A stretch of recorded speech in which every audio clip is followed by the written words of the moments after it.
Ciao a tutti, benvenuti, ben ritrovati a questo nuovo appuntamento all'insegna del mistero al Salotto dei Misteri. Oggi sarà con noi nuovamente un ricercatore Umberto e scrittore naturalmente anche Umberto Visani, che abbiamo già incontrato in una precedente puntata e con piacere questa sera sarà nuovamente con noi per parlare di misteri legati alla Luna e naturalmente a tutta una serie di sfaccettature che sono diventate spesso ipotesi, tesi del complotto, che da una parte vedono chi sostiene che sulla Luna non ci siamo andati e dall'altra chi invece sostiene che ci siamo andati. E davanti all'evidenza di entrambe le parti, naturalmente c'è tanto materiale, ci sono tante questioni logistiche, fisiche, delle distanze, delle fotografie, dei video, delle riprese, dei tempi, dei ritardi delle comunicazioni. Sono tantissime le questioni che ovviamente si vanno in qualche modo ad accavallare sulla questione del siamo o meno stati sulla Luna. Prima di cominciare però vi voglio ricordare alcune cose, in primis proprio riguardo a questo argomento che quando parliamo di Luna non parliamo soltanto delle missioni umane verso la Luna, ma di tanti altri misteri, tra cui per esempio quello ufologico, e vi ricordo che qui sul canale UFO News EGL trovate diversi video con tantissimi footage di avvistamenti UFO che partono dalla Luna oppure che arrivano sulla Luna o che comunque svolazzano sulla sua superficie. E naturalmente troviamo anche altri video che ne parlano da altri punti di vista, per esempio delle fasce di Van Allen, per esempio di progetti segreti di colonizzazione militare degli anni 50 da parte statunitense e via discorrendo. Ovvio che quindi qui parliamo di ipotesi, naturalmente lo faremo con Umberto che ha scritto insieme ad un altro autore, naturalmente poi ce ne parlerà un attimino lui direttamente presentando il libro proprio di questa questione. Quindi ci vediamo con Umberto tra 8 secondi qui in diretta.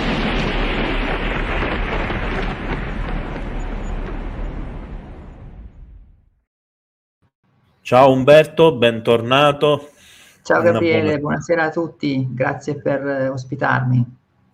Grazie a te per essere stato disponibile a tornare e con la tua simpatia.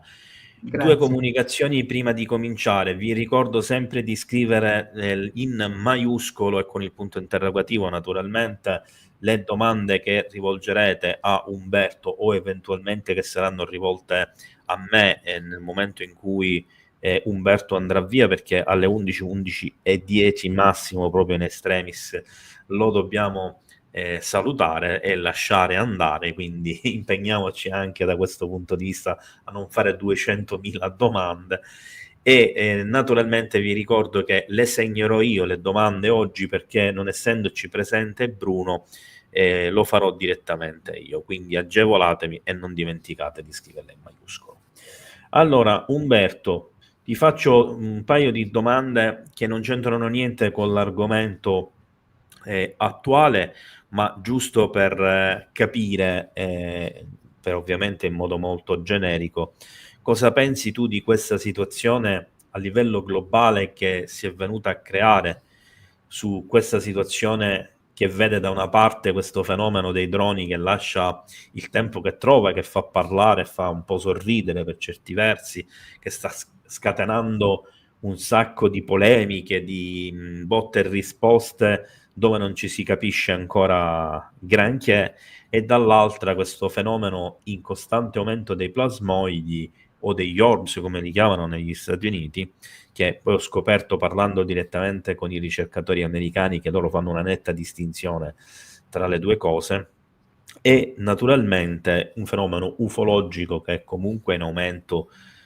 in tutto il mondo. E la seconda cosa che ti volevo chiedere è cosa pensi delle nuove dichiarazioni da parte di whistleblower nel contesto della disclosure.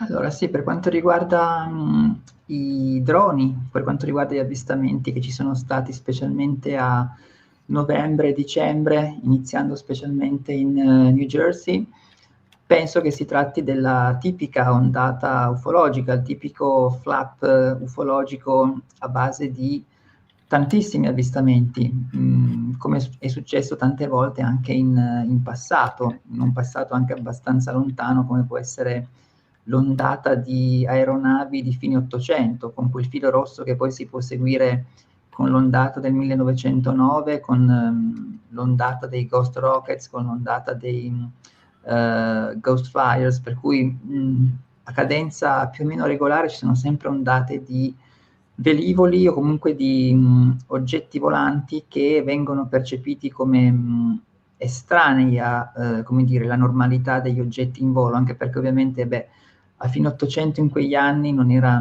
normale che ci fossero aeronavi di quel genere che appunto sembravano uscite da un libro di Jules Verne. E così come poi appunto negli anni successivi tantissime ondate, pensiamo anche all'ondata su Washington del 1952, con tutte quelle luci, specialmente luci in quell'annata lì, notturne, di oggetti sopra il Campidoglio a Washington appunto.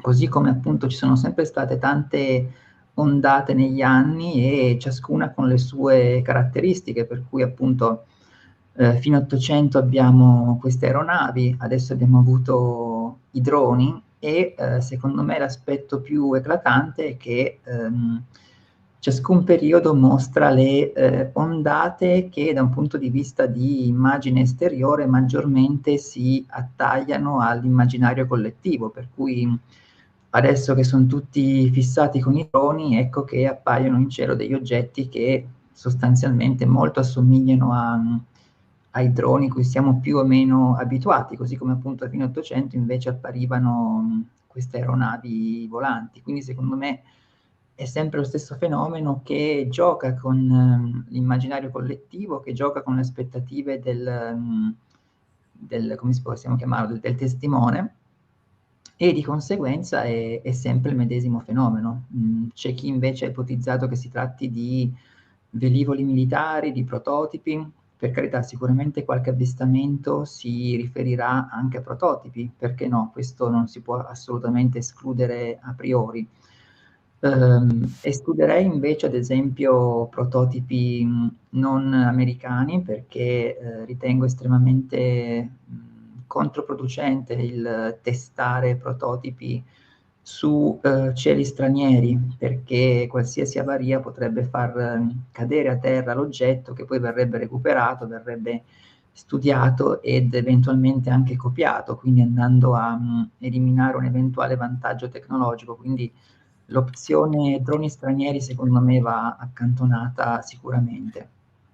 Cosa che invece il prototipo statunitense su quello non si può andare a escludere a priori, per quanto ovviamente certi oggetti mostrino delle capacità talmente più elevate rispetto alla tecnologia nota che, qualche perplessità viene anche in quel senso, cioè, l'esistenza di potenziali superarmi, supervelivoli potrebbe anche essere vero, però poi, come dire, l'elemento cardine è che, nei contesti bellici non appare mai nulla di tutto questo, quindi uno si chiede se effettivamente esistano e in che misura vengano potenzialmente utilizzati. Quindi secondo me appunto la classica ondata di, chiamiamoli droni, che però in realtà fanno parte della fenomenologia ufologica con eclatanti esempi in passato, semplicemente appunto ogni epoca ha la sua forma esteriore che il fenomeno va a prendere in questo continuo gioco di specchi, in questo continuo cambio di maschere rispetto a un volto che rimane sempre sconosciuto. E allora, visto che ci siamo, che ne pensi invece delle dichiarazioni del presidente Trump che sono, tra virgolette, in contrasto con quelle ufficiali del portavoce della Casa Bianca, che ha fatto intendere invece che si tratta proprio di droni che hanno una missione scientifica? Parlando di droni. Sì, su Trump ero rimasto, cos'era, verso metà gennaio, no, forse era leggermente prima, quando aveva appunto detto che il governo era perfettamente a conoscenza di che cosa si trattasse, che sapevano addirittura da dove partissero e che poi avrebbe cercato di portare luce. Ero rimasto a quelle dichiarazioni. E spesso comunque i presidenti, specialmente in realtà in fasi precedenti, tipo campagna elettorale, quindi non adesso, però in genere tendono sempre a utilizzare l'argomento ufologico per acchiappare qualche voto in più, per dire quando andrò come dire, quando diventerò presidente inizierò a svelare qualche segreto, cosa che poi appunto su certi argomenti sta anche facendo, su l'assassinio Kennedy e su altre tematiche sta comunque aprendo gli archivi, per cui massima potenziale fiducia a un'eventuale apertura di archivi anche in ambito ufologico. Però ecco, per quanto riguarda invece come si dice, gli informatori, i whistleblower di cui hai detto prima, ritengo sempre che siano figure estremamente ai confini, non tanto della realtà, ma magari della credibilità, nel senso, son figure che vengono allo scoperto e spesso narrano, come dire, raccontano di testimonianze sicuramente estreme. Mi vengono in mente in questo caso specialmente gli informatori riguardo all'Antartide, riguardo all'esistenza di basi in Antartide, di scoperta sì, di basi ritrovate lì o anche addirittura di alcune attuali e appunto ancora in uso, con tanto di cooperazione con entità non di questo pianeta. Sì, sono testimonianze sicuramente interessanti. In genere questi informatori poi tendono tutti a confermarsi l'uno con l'altro, del tipo X che dice che c'era anche Y e viene fuori Y che dice sì, sì, c'ero anche io e c'era anche X. Quindi questo confermarsi a vicenda non è che sia mai, secondo me, particolarmente fonte di credibilità. Vengono in genere tutti dall'ambito militare. Fa sempre molto strano il fatto che non venga mai messo in atto alcun procedimento disciplinare, vengono sempre tutti lasciati molto liberi di parlare in un campo in cui invece in genere basti pensare a Gary McKinnon, l'hacker scozzese, e a tutto l'iter processuale che gli era stato mosso contro per essere entrato nei computer della NASA, dell'FBI, dell'NSA, e per aver visto quelle famose cartelle con fotografie, foto ritoccate per non mostrare certi dettagli relativi a foto di altri pianeti, così come per non mostrare anche l'esistenza di una potenziale flotta spaziale, quindi aeronavi, astronavi statunitensi. Ecco, verso McKinnon invece si era mossa una macchina giudiziaria terribile con addirittura centinaia di anni di ergastolo, perché appunto là le pene sono cumulative, per cui si possono sommare giungendo anche a un numero di anni superiore alla vita media possibile. Ecco, questo secondo me è molto indicativo, perché invece questi personaggi che vengono allo scoperto e che nulla gli viene mosso contro e possono raccontare qualsiasi storia, secondo me perché potenzialmente sono pilotati, quindi sono soggetti che raccontano un qualcosa perché ai piani alti quel qualcosa si vuole che venga raccontato, per cui non guardo mai con particolare stima e credibilità quello che viene raccontato. È sicuramente interessante da un punto di vista anche eventualmente di ingegneria sociale, nel senso quale metanarrazione si vuole inculcare, per quale motivo, quindi si entra anche nel campo delle psyops, delle operazioni psicologiche, del tentare di manipolare le credenze, di andarne a creare di altre e quindi manipolare i sistemi di riferimento e le forme pensiero. Secondo me la chiave è più che altro questa. Allora, io credo che forse tu non sai l'ultima sulla questione di Solar Varden che hai citato prima. E qualche giorno fa lui, che non mi ricordo in questo momento, l'hai nominato poco fa, ma già mi è sfuggito dalla testa. McKinnon, l'hacker scozzese. McKinnon ha fatto un video su X Mhm. in cui ha detto sono tornato Ah, e ha detto tra qualche giorno mostrerò altro materiale che ho finora tenuto nascosto. speriamo che venga con qualcosa di interessante, Che glielo facciano assolutamente. fare, naturalmente, perché Certo, beh sì, con lui si diciamo sono che mossi in maniera molto capillare sicuramente, non è eh, stato lasciato lì a poter dire tutto, ecco, sicuramente. in questo caso averlo annunciato secondo me non è stata una mossa furba. No, forse no. Per quanto riguarda la questione dei whistleblower, diciamo che per sommi capi la penso come te, nel senso che alcune prove che emergono per me sono false, l'ho detto pubblicamente anche riguardo ai video del prelievo dell'uovo spaziale lì, eccetera.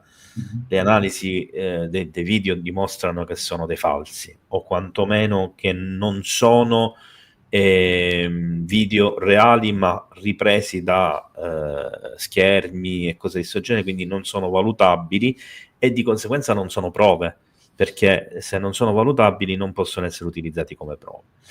E i personaggi, secondo me, qualcuno vuole parlare realmente, però sono costantemente reindirizzati e veicolati, anche perché sono costretti a firmare, come l'altra volta al congresso lo ha detto lo stesso Elizondo, lo ha detto lo stesso Callaudè, documenti sul momento in cui mettono nero su bianco che non parleranno di certi argomenti, quindi di fatto stanno dicendo solo quello che possono dire, quindi alla fine che lo facciano volontariamente o involontariamente stanno seguendo un percorso che forse è quello che vuole il governo americano affinché la gente si abitui molto lentamente, gradualmente a certi argomenti, senza però mai dire realmente le cose importanti. Penso che Certo. questo sia in linea di massima il come funzioni, ovviamente semplificato.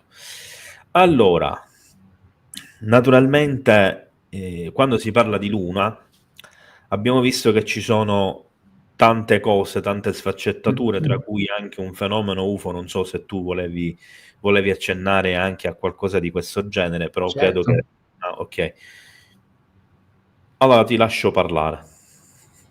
Sì, per quanto riguarda, le missioni Apollo, si tratta sicuramente di un argomento molto divisivo, nel senso che, da un lato abbiamo coloro che, affermano che, le missioni Apollo siano avvenute esattamente come ci è stato raccontato, dall'altro invece c'è chi afferma che, vi sia una, impossibilità che, quelle missioni si siano realizzate in quella maniera, adducendo tutta una serie di, motivazioni, come ad esempio appunto il superare le fasce di Van Allen, il resistere alle radiazioni lunari, tutte varie problematiche anche relative all'EM, al ripartire, a riuscire a, mantenere un controllo a distanza di questo tipo, quindi varie problematiche che vengono, discusse con vere e proprie fazioni.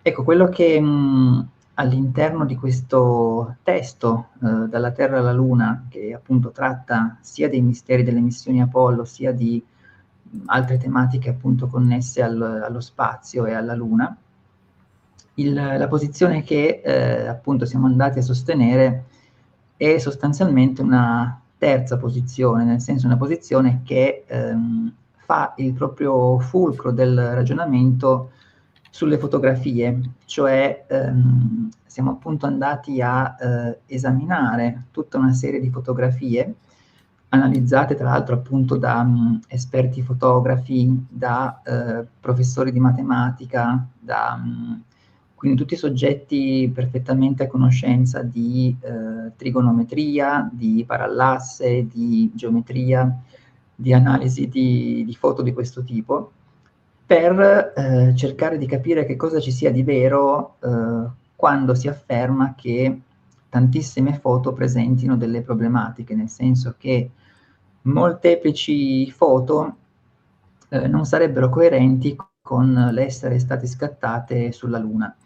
Di conseguenza è questo il fulcro che esaminiamo nel testo, quindi cercare di capire se queste fotografie davvero presentino questi problemi oppure no. E ovviamente nel momento in cui si esprimono dei soggetti di una certa caratura, è ovvio che si è di fronte a, come dire, prove di grande conto. Adesso infatti appunto andremo a esaminare alcune fotografie per dare un'idea della tematica. Quello che mi preme però prima specificare è che questa tipologia di analisi che cosa può portare a dire? Può portare a dire che le fotografie non sono state scattate sulla Luna e quindi in conseguenza in che senso parliamo di terza posizione? Parliamo di terza posizione perché non ci si va a esprimere sul fatto se siamo andati oppure no. Cioè su questo a mio giudizio il dibattito è ancora aperto, nel senso che avere prove conclusive in un senso o nell'altro è fortemente sbilanciante e di conseguenza su questo secondo me è ancora difficile poter assumere una posizione che sia al 100% provata. Sulle foto invece ci si può esprimere e di conseguenza a che cosa si può giungere? Si può giungere alla conclusione che queste foto non siano coerenti con il fatto che siano state scattate sulla Luna.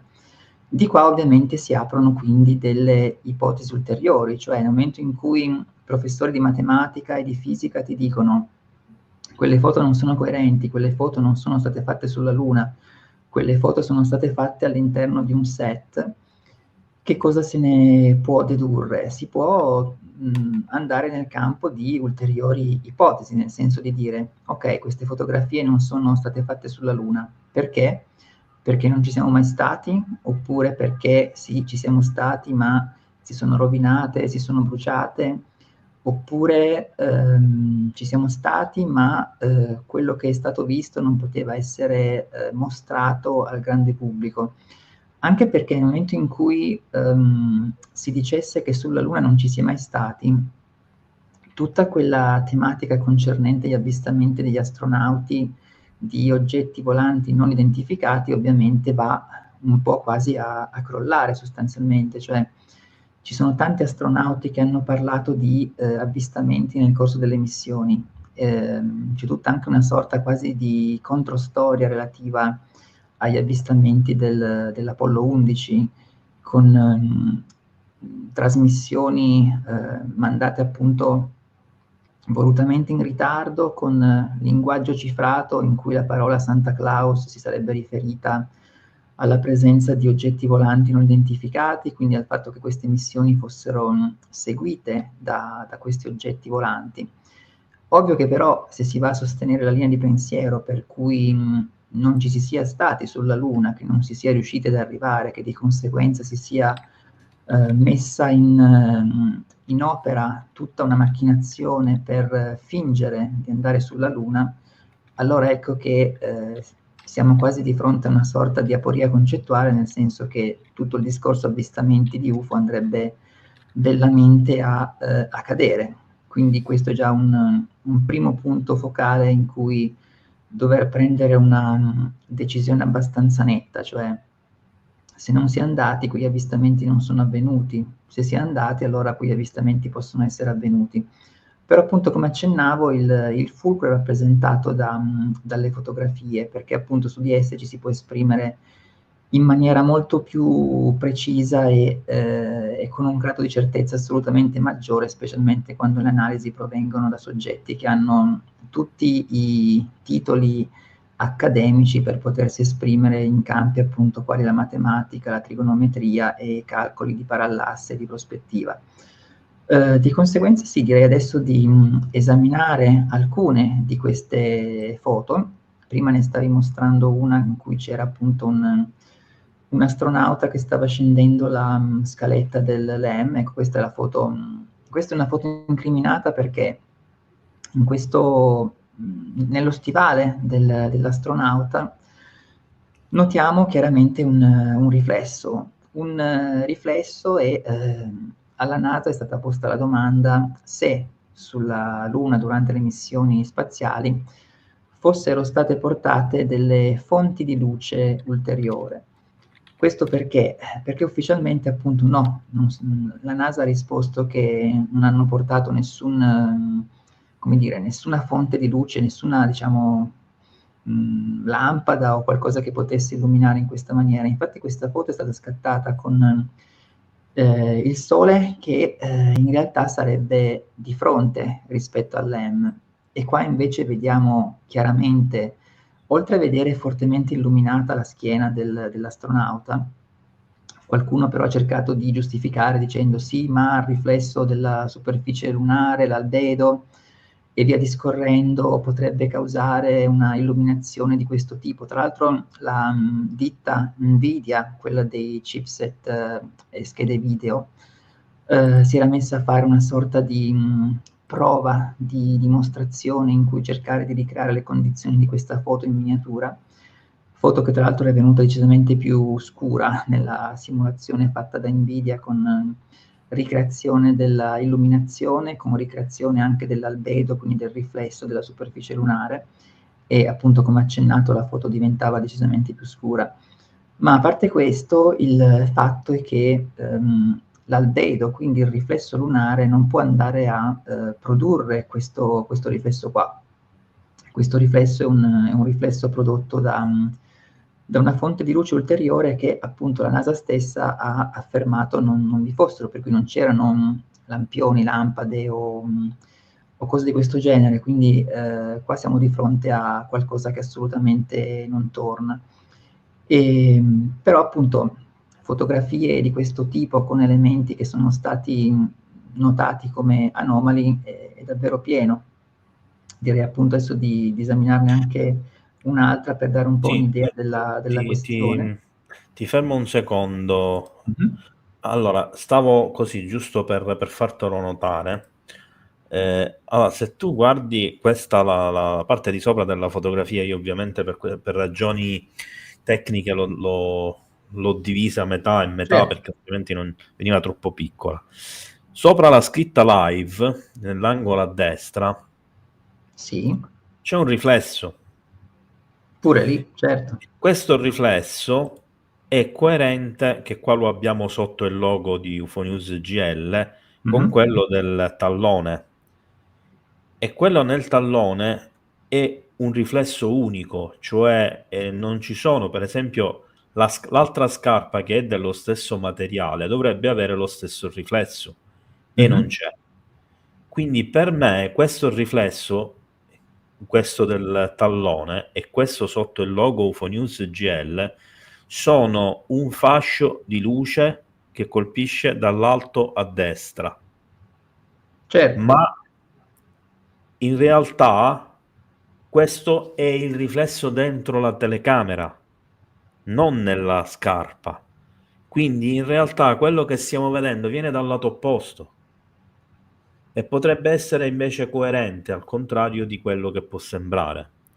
Ah, certo, ho capito cosa intendi, Te chiaro. lo dico giusto perché a livello tecnico fotografico potrebbe benissimo essere un riflesso interno alla lente, che giusto giusto va a cadere in quel punto, perché non è giustificabile come riflesso da parte di una lampada da studio, perché la Mhm. lampada da studio dovrebbe illuminare la tuta, ma soprattutto l'altra scarpa che è dello stesso materiale.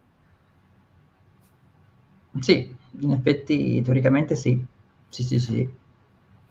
Perché io allora sul discorso Luna sono abbastanza convinto che le cose non sono andate come le hanno dette, però sono anche abbastanza convinto che secondo me ci sono tante cose che vengono utilizzate come prova del contrario, che però sono invece discutibili proprio da un punto di vista fotografico. Il problema è che essendo materiale di cui non ci sono i negativi, oppure alcune per stessa ammissione della NASA sono state fatte realmente in Mhm. studio, diventa quasi impossibile riuscire a capire se il materiale è vero o non è vero, se è stato manomesso, se è stato fatto in studio o non è stato fatto. Chiudo questa parentesi e ti lascio No, ma è continuare. verissimo.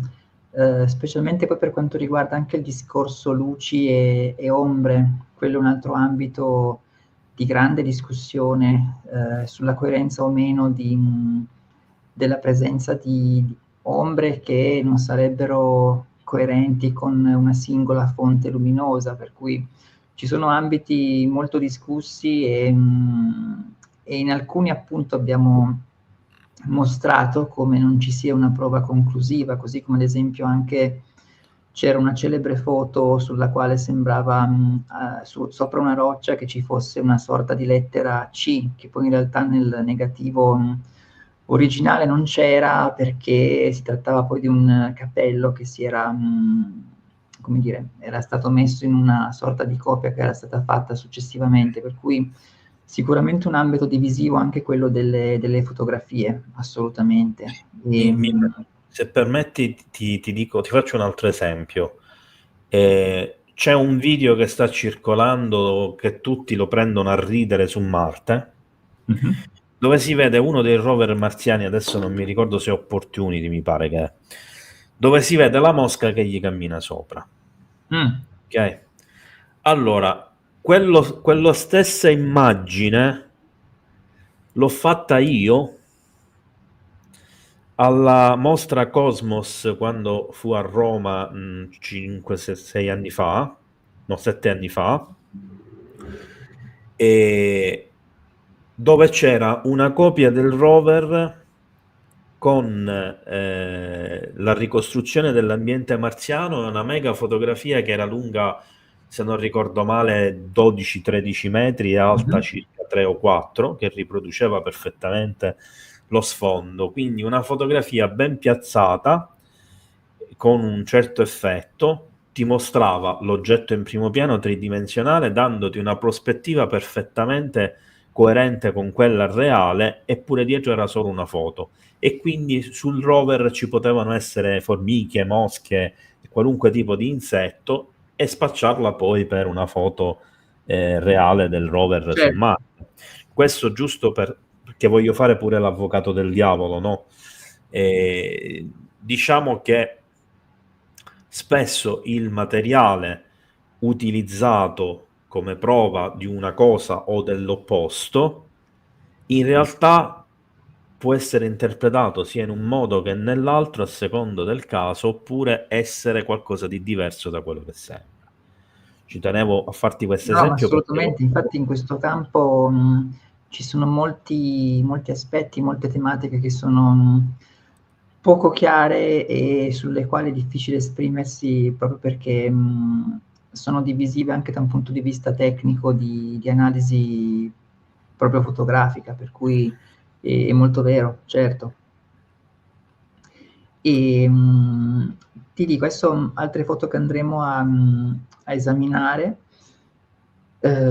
sono foto che appunto sono state analizzate ecco, questa qui è stata analizzata da un professore del Politecnico di Zurigo, che ha fatto tutta una serie di calcoli riguardo appunto alla trigonometria e alla geometria. E che cosa ha notato? Che secondo i suoi calcoli l'orizzonte sarebbe troppo vicino, al netto del fatto che ovviamente la Luna, avendo un diametro inferiore rispetto alla Terra, ha una linea dell'orizzonte che non è come sulla Terra, che appunto è decisamente più distante, ma è appunto più vicina. Che cosa ha dimostrato? Ha dimostrato che a suo giudizio questa foto qua non sarebbe coerente con il poter essere stata fatta sulla Luna, ma saremmo di fronte a una fotografia scattata in un set in cui ovviamente l'orizzonte non poteva essere a chilometri, ma in questo caso qua sarebbe una quarantina di metri.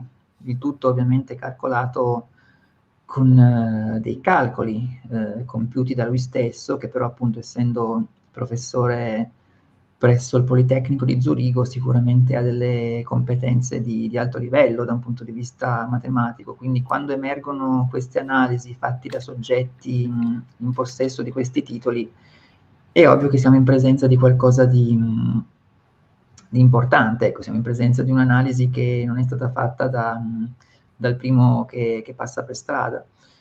E proprio questo professore del Politecnico affermava come l'orizzonte sarebbe eccessivamente vicino e la utilizzava spesso come pistola fumante del fatto che queste fotografie non fossero state fatte sulla Luna. Ma questa qui appunto è relativa all'Apollo 11, ma non è assolutamente l'unica, nel senso anche altre fotografie che andremo a esaminare presentano delle problematiche ulteriori, perché mentre su questa foto si è cercato di rispondere dicendo sì, ma in realtà è stata fatta all'interno di una sorta di grande cratere lunare, per cui siccome all'interno di un cratere non è perfettamente in piano, di conseguenza quello che vediamo è semplicemente la fine del cratere, non è l'orizzonte lunare.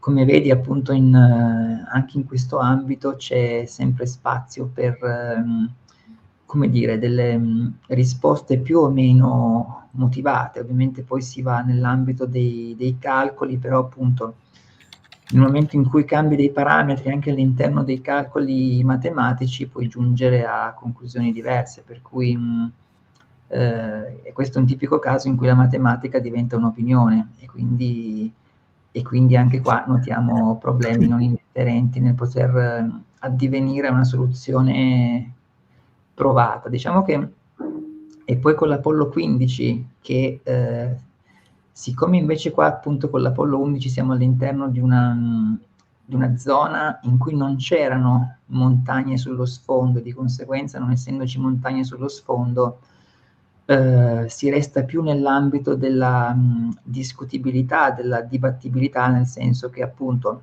qua vediamo i suoi calcoli in cui notiamo che quell'orizzonte, come avevo accennato, sarebbe a 38 metri, anziché essere a centinaia e centinaia di metri, come dovrebbe essere sulla Luna.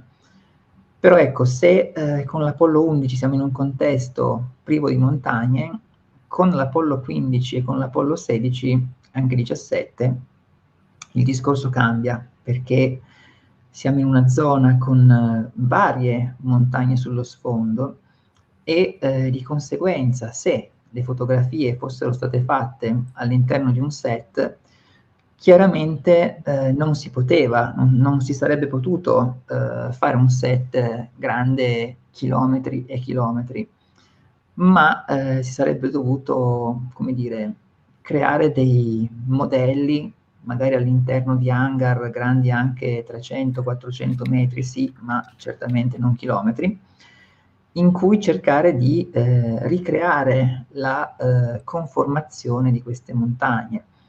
Ricrearla sulla base di cosa? Sulla base delle mappe orografiche lunari. Ecco quindi che il professor David Rourke della Università di Warwick in Inghilterra ha preso queste immagini dell'Apollo 17, se non sbaglio, e ha visto che appunto secondo la mappa orografica quel monte sarebbe distante circa una trentina di chilometri. Queste 3 foto sono state fatte in 3 punti completamente diversi e che cosa ha notato il professor Rourke? Ha notato che compiendo appunto degli studi molto complessi con calcoli trigonometrici e guardando appunto dove si trovassero tutti e 3 i punti dai quali erano state scattate le fotografie, ha notato che la conformazione orografica generale del monte non variava in maniera coerente con lo spostarsi del punto di osservazione. Quindi in che senso? Nel senso che quello che lui vede nelle foto non è coerente con una montagna distante una quarantina di chilometri, le cui proporzioni variano allo spostarsi del punto di osservazione, bensì, secondo appunto il professore, saremmo in presenza di uno sfondo su un set, per cui lui ha anche individuato una sorta di linea di demarcazione tra primo piano e sfondo, per cui specialmente nella foto a sinistra di queste che vediamo, effettivamente notiamo che fino a un certo punto vediamo anche qui vediamo appunto come il terreno sia frastagliato e mosso e grottoluto fino a un certo punto, e da un certo punto in avanti invece diventa sostanzialmente del tutto liscio, quasi come se fossimo appunto in presenza di uno sfondo. Al netto di questa osservazione, il professor Rourke ha notato che appunto la conformazione generale di quel monte non varia in maniera coerente con il poter essere davvero sulla Luna, con davvero una montagna distante una trentina di chilometri, ma a suo giudizio appunto saremmo in presenza di un qualcosa che veniva mosso e spostato, ma che si troverebbe appunto a circa 300 metri. Ovviamente, essendo lui un professore di matematica, tra l'altro stimato in ambito matematico, si tratta di una analisi fortemente titolata, fortemente stimabile, quindi questo è molto importante all'interno del cercare di comprendere se le fotografie siano state fatte sulla Luna oppure no.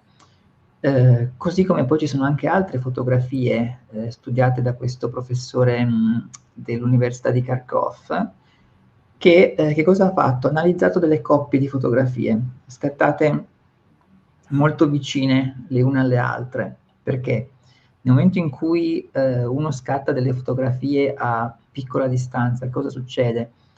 Che si può calcolare la cosiddetta parallasse, si può quindi calcolare la distanza reale degli oggetti sullo sfondo. In questo caso, sempre prendendo in esame le mappe orografiche della Luna, quella montagna sullo sfondo dovrebbe essere appunto a circa 5 chilometri. Analizzando questa coppia di foto, il professor Oleinik, riuscendo appunto a comprendere quanto distasse, cioè quanto fosse distante il punto di osservazione 1 dal punto di osservazione 2, ha compiuto tutti dei calcoli per comprendere a che distanza fossero quei monti sullo sfondo e appunto, come possiamo notare, è giunto alla conclusione che si tratti di monti distanti 60-80 metri, di conseguenza non si tratta di montagne, ma sostanzialmente di piccoli avvallamenti ricreati per dare l'immagine, per dare la parvenza di quella conformazione orografica che ovviamente dalle mappe lunari risultava in quella maniera e doveva quindi essere ricostruita e fatta in queste modalità qua. Nuovamente siamo in presenza di calcoli effettuati da un fisico, da un soggetto quindi perfettamente in grado di potersi esprimere su queste tematiche e poter facilmente dimostrare come dire, la contraffazione di queste fotografie. Infatti è curioso notare come spesso alcuni testi, tipo quelli del professore Attivissimo, che tra l'altro non è professore, comunque quelli di Paolo Attivissimo, che cerca di smentire tutti questi temi, non va mai a smentire questi aspetti qua proprio perché non potrebbe smentirli, di conseguenza non li va a smentire perché non ci riuscirebbe. Ed è per questo che a mio giudizio è molto interessante cercare di fare quadrato su queste analisi qua, perché sono le uniche che possono portarti a dire che queste fotografie non sono coerenti con l'essere state fatte sulla Luna, ed è qua appunto la chiave della questione, cioè portare avanti delle prove che, mentre per quanto concerne ad esempio tutto il discorso su luci, ombre, fasce di Van Allen, radiazioni, schermatura più o meno forte dell'EM, ecco, mentre lì siamo nel campo dell'opinabile, mentre siamo appunto nel campo quindi di un dibattito che è destinato a rimanere aperto, ovviamente quando invece abbiamo analisi matematiche di questa portata non c'è spazio per nessun tipo di discussione, cioè sono calcoli molto precisi, molto circostanziati, dove appunto viene dimostrato che il monte in questione, anziché essere a chilometri e chilometri di distanza, è a poche centinaia di metri, quindi siamo in presenza della prova provata di una sofisticazione avvenuta, nel senso di un inganno a tutti gli effetti, cioè quindi il presentare delle foto come scattate sulla Luna quando invece non sono state scattate sulla Luna. Quindi questo secondo me è un aspetto focale, perché cioè, all'interno di un tema che spesso presenta delle cose dubbie, come dicevo appunto anche prima, tutto il discorso luci e ombre, non coerenti sì, ma coerenti no, cioè ci sono tanti ambiti che spesso vengono fatti oggetto anche di giuste controosservazioni, per cui questo secondo me è un campo in cui se uno viene smentito su un aspetto è poi facile vedere cadere quantomeno, se non tutto il castello di carta, ma veder cadere la credibilità. Per cui questo era successo specialmente con i primi testi su queste tematiche, ad esempio Bill Kaysing con il suo testo Non siamo mai stati sulla Luna, che era uscito, se non sbaglio, nel 73 e poi era stato anche tradotto qua da noi. Ecco, in quel testo Kaysing sulle ali dell'entusiasmo purtroppo una serie di argomenti li ha, come dire, toppati, nel senso che ha presentato come stranezze degli aspetti che in realtà non erano assolutamente strani e in questo poi ovviamente che cosa capita? Che tutto il suo libro viene, come dire, presentato come una sorta di centone di fuffa complottistica, per cui il rischio fortissimo poi è questo. Quindi all'interno di queste tematiche più si riesce a procedere in maniera circostanziata, meglio è, perché poi si riesce a poter rispondere a eventuali critiche che in genere immancabilmente arrivano.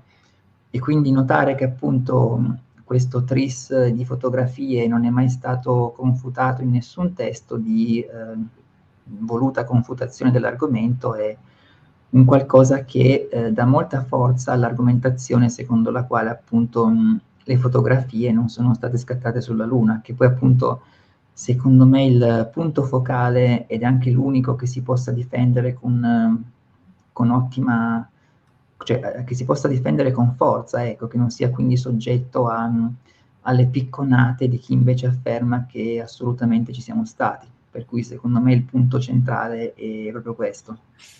Allora, Umberto, io debbo fare di nuovo l'avvocato del diavolo.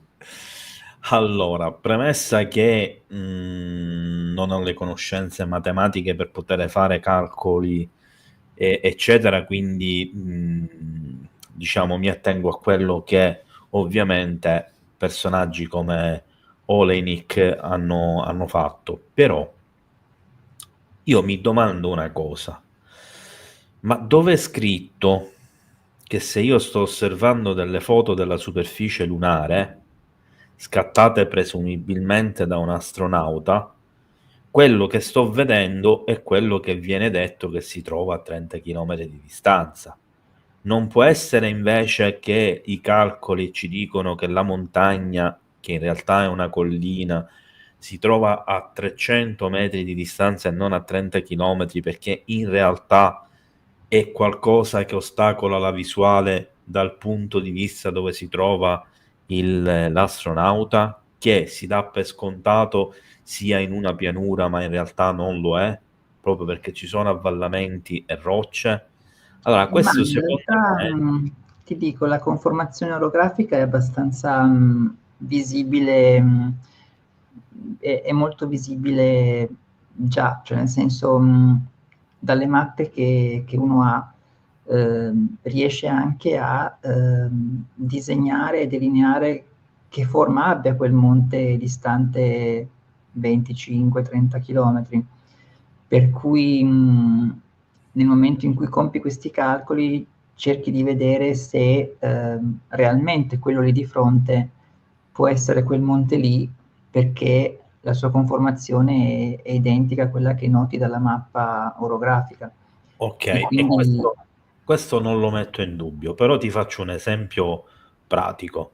Se noi osserviamo la scia di un aereo, la classica scia chimica, al tramonto o all'alba, e la vediamo in lontananza, ci dà la sensazione che la scia salga o scenda in verticale. mh-mh. In realtà si trova perfettamente in orizzontale nel cielo, ma per una questione prospettica, ottica, per una questione di distanza, di punto di vista che ha una sua angolazione rispetto a tutto il resto, nella fotografia, nel video ci sembra in verticale, ma non Mh-mh. lo è. Questo giusto per dire che a volte le cose nelle fotografie basta una minima sciocchezza proprio a livello di postura, di posizione, di curvatura, che ne so, la macchina fotografica roteata e leggermente più inclinata, meno inclinata, che cambia essenzialmente tutto quello che stiamo osservando. E se noi ci troviamo in un punto anche che abbiamo un ostacolo di un rilievo di pochi metri d'altezza davanti, ci può impedire di vedere anche una montagna alta 10 chilometri se è dietro quell'ostacolo e la nostra posizione. Quello che ti voglio dire io è non è che sono sbagliati i calcoli oppure la montagna non è vero che non somiglia a quella che è stata detta, semplicemente che io non avrei questa sicurezza anche con i calcoli matematici, perché sì, i calcoli matematici funzionano su un piano, ma qui potremmo essere al di sotto di un piano, ed essendo Mm. anche un solo metro o 2 metri al di sotto del piano, perché ci troviamo dentro un cratere, un leggero rialzo, eccetera, qualunque ostacolo che ci troviamo davanti potrebbe coprire tutto quello che abbiamo sulla linea di orizzonte. Sì, Io- diciamo che secondo me l'aspetto, da questo punto di vista è che, ci dovrebbe però essere la, singolarità e la coincidenza che quell'avvallamento ipotetico e teorico, che però davvero ci potrebbe essere, abbia la conformazione orografica esattamente di quel monte, e questo secondo me sarebbe davvero questo sì. singolare, cioè Sì, questo che sì. l'avvallamento abbia quella forma lì, è tanto singolare. Sì, sì, questo sicuramente, infatti ci sono anche foto di profili della Luna o di Marte che poi coincidono magari con profili terrestri, eccetera. Questo sì, però dico, a volte si usano come prove definitive cose che invece secondo me non lo sono, e magari cose che potrebbero essere prove definitive in un senso o nell'altro non vengono tenute in considerazione. Per esempio, secondo me l'unica cosa veramente importante sulla questione siamo andati o non siamo andati sulla Luna è il fatto che sui siti lunari dove ci sono stati gli atterraggi ci sono le fotografie di diversi paesi del mondo che dimostrano che realmente ci sono quei siti di atterraggio con i LEM. Mh-mh. Sì, Allora, io certo. posso trovare tutto quello che voglio che contesti che ci siano andati, ma se poi all'atto pratico sul posto ci sono realmente le cose che si dice che non dovrebbero esserci, e lì come faccio a usare quelle prove negative? Cioè, o tutti i paesi del mondo sono d'accordo e ci stanno dicendo, raccontando una storia, e non lo escludo, oppure c'è un'altra anomalia, perché i russi o i cinesi, che avrebbero tutto l'interesse a sputtanare gli americani, non lo hanno mai fatto, se Sì, realmente non ce lo so. su quel discorso dei russi, sul testo mi sono espresso in particolare, cioè aspetta, partendo a monte dal discorso, sacrosanto che,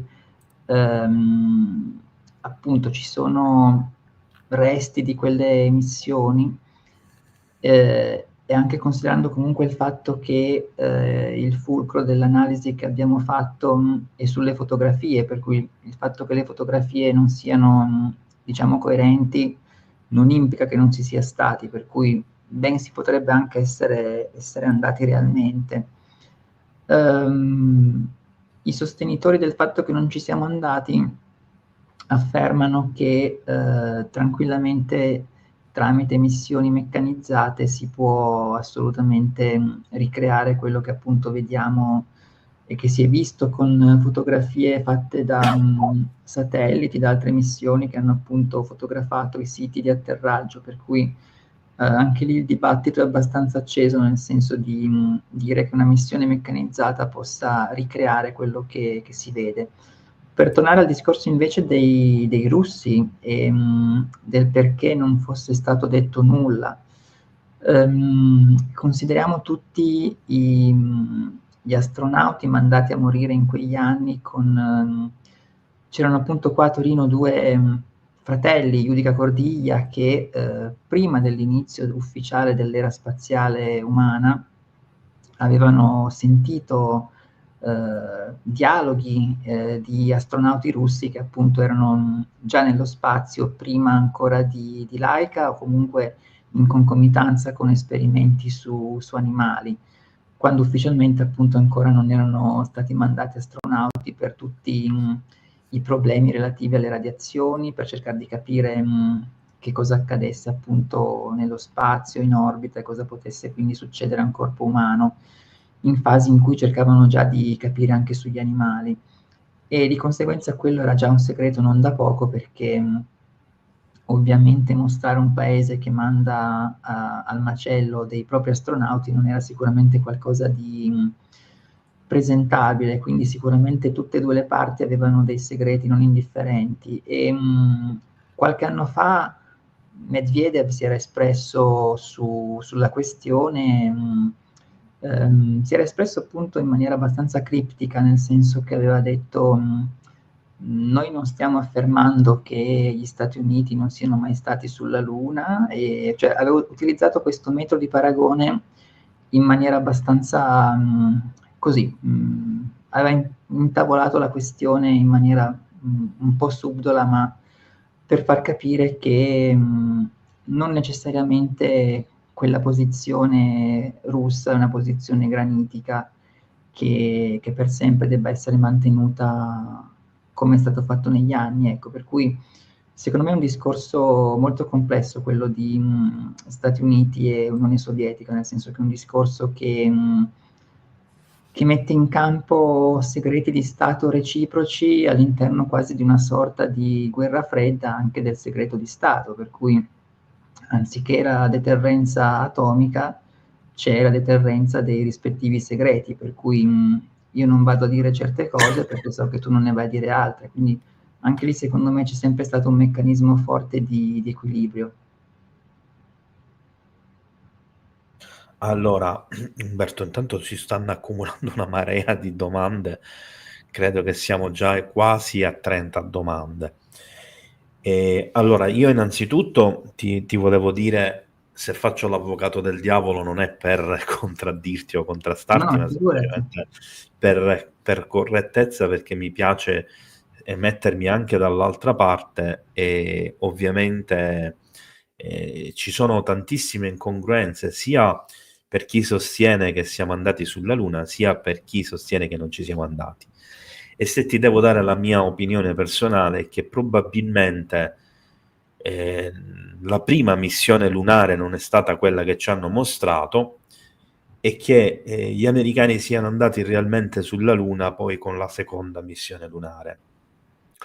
Ma che, come comunque la NASA ha confermato in più di un'occasione, ci sono circa 100.000 scatti fotografici che sono stati fatti realmente negli studio, tutti quelli a colori per esempio, e gran parte di quelli della bandiera piantata, eccetera, sarebbero stati realizzati appunto in una scenografia, ma la NASA questo lo ha sempre ammesso, spiegando anche le motivazioni per cui si dice che le attrezzature non venissero utilizzate come dovevano, perché colpite dalle radiazioni più di quanto pensavano, non erano efficienti, e quindi la qualità delle fotografie e dei video era talmente scadente che hanno poi preferito di farle nuovamente in uno studio. Il problema lì è, poi uno si chiede, come sia possibile che abbiano smarrito tutti però i video e le foto originali, che siano spariti dagli archivi, eccetera, e questo ovviamente innesca non solo dubbi, ma vere e proprie altre teorie del complotto. Io quello che posso dirti, quando sono andato alla Cosmos, per me è stata una cosa importante, perché mi ha chiarito tutta una serie di dubbi sulle questioni lunari. Ho avuto modo di vedere gli apparati radio che hanno utilizzato, le telecamere che hanno utilizzato, il come manovravano nello spazio, quindi i sistemi di navigazione, eccetera, eccetera. E quello che posso dire è, a prescindere dal fatto o non fatto, dal quando e il perché, semmai quello che è stato fatto nei termini in cui si dice, è stato veramente incredibile, perché avevano delle attrezzature che a oggi tu diresti follia. Cioè, per esempio, il sistema di navigazione delle navette russe, della Soyuz, ma prima ancora della Vostok, erano non primitive, cioè c'era un giroscopio che era una palla che simulava la Terra impernata da due lati, che praticamente simulava su un piano il punto della Terra. C'era un qualcosa che tu dici, ma veramente sono folli a fare una cosa del genere, oppure che per navigare a vista dalla missione Apollo dovevano prendere la mappa ricalcata su la carta trasparente, attaccarla sul vetro e lavorare in questa maniera. Però allo stesso tempo follia, ma anche pionieristica, perché comunque ricordiamo che è grazie alla follia umana che ci porta ad esplorare le cose anche in campo scientifico, non solo dell'esplorazione spaziale, tecnologico, eccetera, che oggi siamo arrivati comunque, nel bene e nel male, dove siamo arrivati. Allora, prima di andare in direzione della questione delle domande, allora c'era sicuramente una cosa che ritengo opportuna e importante, cioè parlare un attimo anche dell'altro autore del libro, di Gianluca Lamberti, giusto? Certo, sì, sì, sì, sì. E appunto abbiamo scritto il testo a quattro mani e,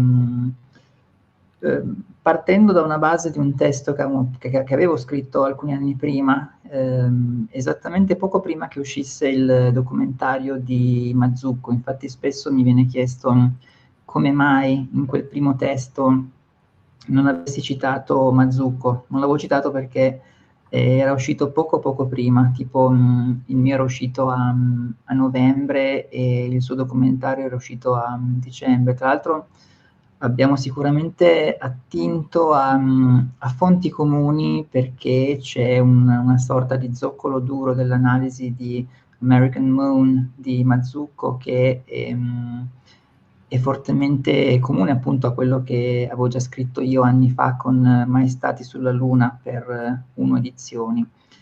E adesso invece con Facciamo finta che edizioni abbiamo ripreso quel discorso aggiungendo ulteriori analisi e inserendo anche una sorta di retrospettiva storica interessante su una sorta di fake news che era stata creata nell'Ottocento con dei finti articoli relativi a un professore di Edimburgo che avrebbe visto delle cose sulla Luna tramite il suo telescopio, ma ovviamente era tutto inventato volutamente, quindi una sorta proprio di fake news ottocentesca in Ma cui si erano era messi a...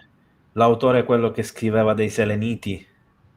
Penso proprio lui, sì, Ah. esatto, che si era messo a raccontare tutta questa vicenda, citando anche questo professore di Edimburgo e facendo quindi come se fosse una sorta di reportage di quello che vedeva questo professore, quindi dando una sorta di manto di credibilità all'intera faccenda, in quanto riportava quello che un augusto professore dell'epoca avrebbe scritto, che il professore esisteva, ma gli venivano messe in bocca delle cose che in realtà non aveva mai detto. E quindi è interessante questo caso per come si era creato, per come aveva causato anche dibattiti e molte persone credevano a quello che veniva scritto, proprio perché la fonte era estremamente autorevole, il giornale anche, e invece era assolutamente uno scherzo. E quindi appunto in questa questa nuova versione del testo abbiamo aggiunto sia questa retrospettiva storica, sia ulteriori analisi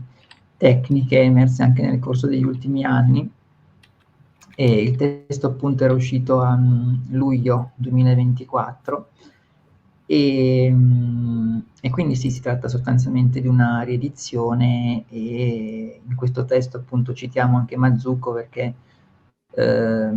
lo stimiamo assolutamente, e ha fatto un documentario di grandissimo livello, per cui non c'era nessun motivo per non averlo citato nella prima versione, se non il fatto che appunto il testo era uscito un mese prima rispetto al suo documentario. Quindi questa è una questione che appunto volevo un attimo chiarire, perché spesso mi viene domandato.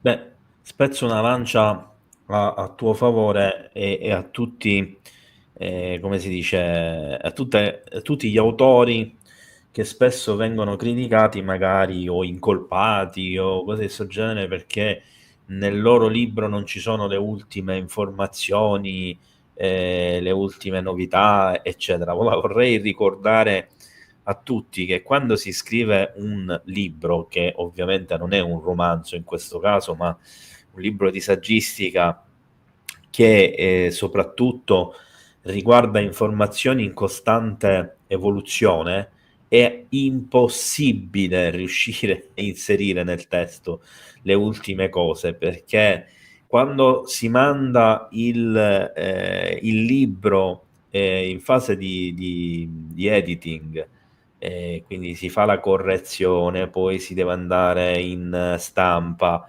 e poi vabbè, nel frattempo si deve scegliere una copertina, questo e quell'altro, sempre se l'editing ha un solo viaggio di andata e ritorno, cosa che spesso non accade, perché in fase di editing il libro va corretto 2-3 volte e anche di più a volte, quindi passano mesi. Questo significa che tutto quello che nel frattempo c'è di aggiornato, da quando è stata conclusa la stesura del libro a quando questo va in stampa in vendita, sono mesi di differenza nei quali è ovvio Certo. che l'autore non può andare a scrivere. Dico questo deve essere chiaro, perché ci sono purtroppo tante persone che non si mettono dalla parte dello scrittore e non si rendono conto che proprio c'è dell'impossibile in quel caso. Allora, volevi aggiungere qualcos'altro o andiamo alle domande? Ma, sì, come conclusione, anche così vedendo velocemente il dibattito nei commenti, sì, direi di, come dire, cercare di focalizzarsi appunto sugli aspetti più oggettivi, cioè sul fatto che, persone con titoli e con formazione inattaccabile si sono espressi sulla, falsità di certe foto. Che poi appunto siamo stati sulla Luna oppure no, il dibattito è aperto, però ci sono, foto che non sono state fatte sulla Luna e che invece vengono, propinate per essere foto scattate sulla Luna. Quindi questo secondo me, da questo dato di fatto occorre cercare di partire per trovare anche un punto di, come dire, un punto su cui accordarsi e dire: questo è assodato, e da qua cerchiamo di capire quindi il perché ci siano fotografie tarocche. Secondo me questo è il punto focale di tutta l'analisi, perché se no effettivamente, è sempre molto facile andare a dividersi in vere e proprie fazioni, per cui chi dice ci siamo stati, chi dice no, non ci siamo stati, e poi ci si scanna senza trovare, una possibile conciliazione. Allora, intanto ti dico che c'è Maya che dice che ha comprato il tuo libro Scomparsi ed è molto Grazie interessante. Maya, grazie mille, quella è una tematica che mi ha sempre affascinato, grazie mille. Ne approfittiamo per ricordare che abbiamo un'altra puntata in programma, non mi ricordo per quando in questo momento, lo dovrei andare, credo forse a fine marzo. Non Adesso mi non... ricordo in realtà su Scomparsi quando l'avessimo messa, Aspetta che dobbiamo te lo dico subito. Oh. Il 28 febbraio sul passo Dyatlov Missing 411 è Missing scomparso. 411, aspetta che mi controllo anch'io. Perfetto. Vabbè, poi non ti preoccupare Poi ci nelle sentiamo tra noi, eventualità. certo. Sì, sì, dico, se c'è da spostarla, stai sereno. Allora, andiamo. Questo lo chiudo di nuovo perché mi rallenta. Intanto io do lo stop alle domande, almeno per il momento. Riandiamo all'inizio. Allora, aspetta che devo togliere questo, se no si sovrappone. Come mai le foto del primo allunaggio sono in bianco e nero? C'era la tecnologia per andare sulla Luna, ma non per fare foto a colori? Ma sì, lì sì, dovrebbe è più una domanda da storico della fotografia. Cioè su quando ci sia stata poi la fotografia a colori, sì, per carità, da un punto di vista teorico è una domanda assolutamente legittima, nel senso, da un lato notiamo una tecnologia parecchio avanzata per portarci fin là, e dall'altro vediamo fotografie in bianco e nero. Però sì, sull'utilizzo del colore nella fotografia ci vorrebbe uno storico di questa tematica. Allora, io azzardo una risposta io, Umberto, perché ho visto queste attrezzature alla Cosmos. Innanzitutto stiamo parlando di una macchina fotografica che era una scatola grande all'incirca così. Perché la macchina fotografica, che in realtà era più o meno di questa dimensione, aveva un rullino da 36, se non ricordo male, era all'interno di una scatola protettiva piombata proprio per proteggerla dalle radiazioni e per evitare che le radiazioni andassero in qualche modo a danneggiare la pellicola e a non far imprimere l'immagine, cosa che poi è realmente successo. Nella prima missione, ma anche per le foto lunari esterne, cioè orbitali, erano anche quelle dopo, è stata usata la pellicola bianco e nero ufficialmente, quindi parliamo di quello che dicono, per una questione di particolarità della fotografia, cioè il bianco e nero come il monocromatico, non monocromatico, come l'assenza di azzurro nelle foto marziane, sono due tecniche fotografiche che verrebbero utilizzate per migliorare la qualità della risoluzione dei particolari.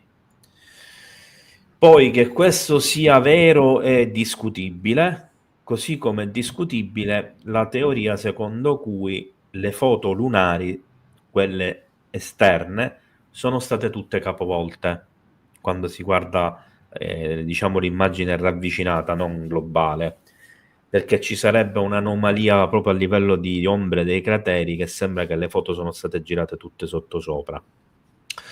Quindi io credo che il bianco e nero sia stato utilizzato non perché non c'era la tecnologia a colori, non perché c'è un qualcosa di complotto, ma proprio per una tecnica fotografica in specifico, che poi ha funzionato male o non ha funzionato per niente, sono passati al colore, nel frattempo c'era stata un'evoluzione credo che fosse della Kodak, quello è un altro paio di maniche, ma credo, io ho azzardato questa cosa perché mi ricordo vagamente di aver letto le didascalie delle cose fotografiche.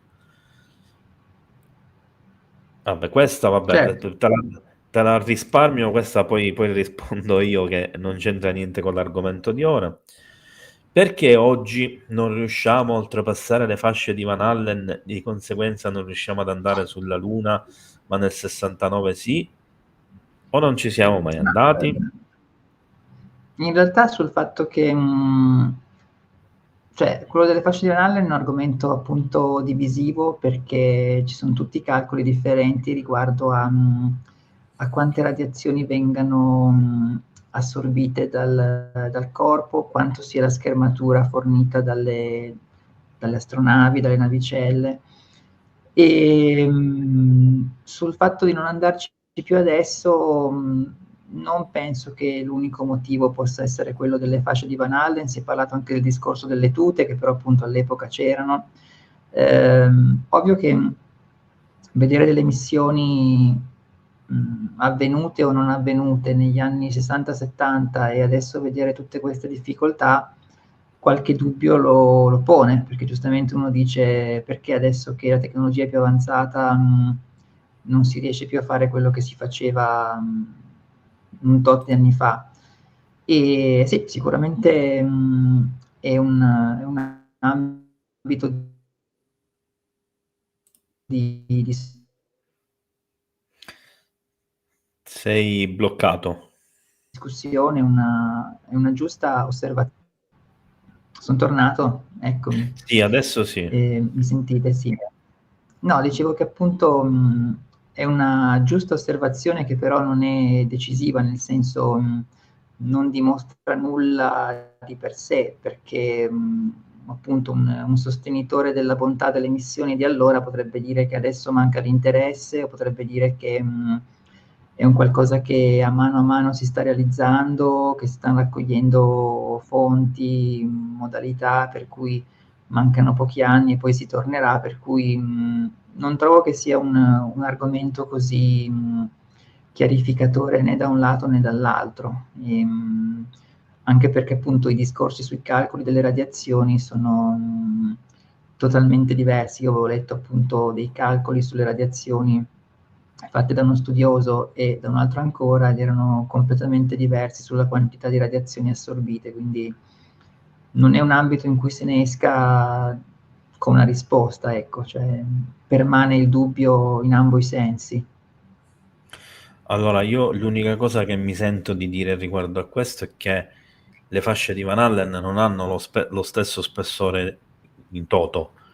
C'è una parte molto meno spessa e una parte molto più spessa, e che le missioni spaziali del passato eventuali e del futuro eventuali è ovvio che vanno a girare alla larga dalla parte dove le radiazioni sono letali, perché c'è una parte ovviamente dove le radiazioni sono letali, e prendono, diciamo, la scorciatoia là dove ce ne sono meno, che poi in realtà è la strada più lunga, perché devono aggirare appunto una determinata zona.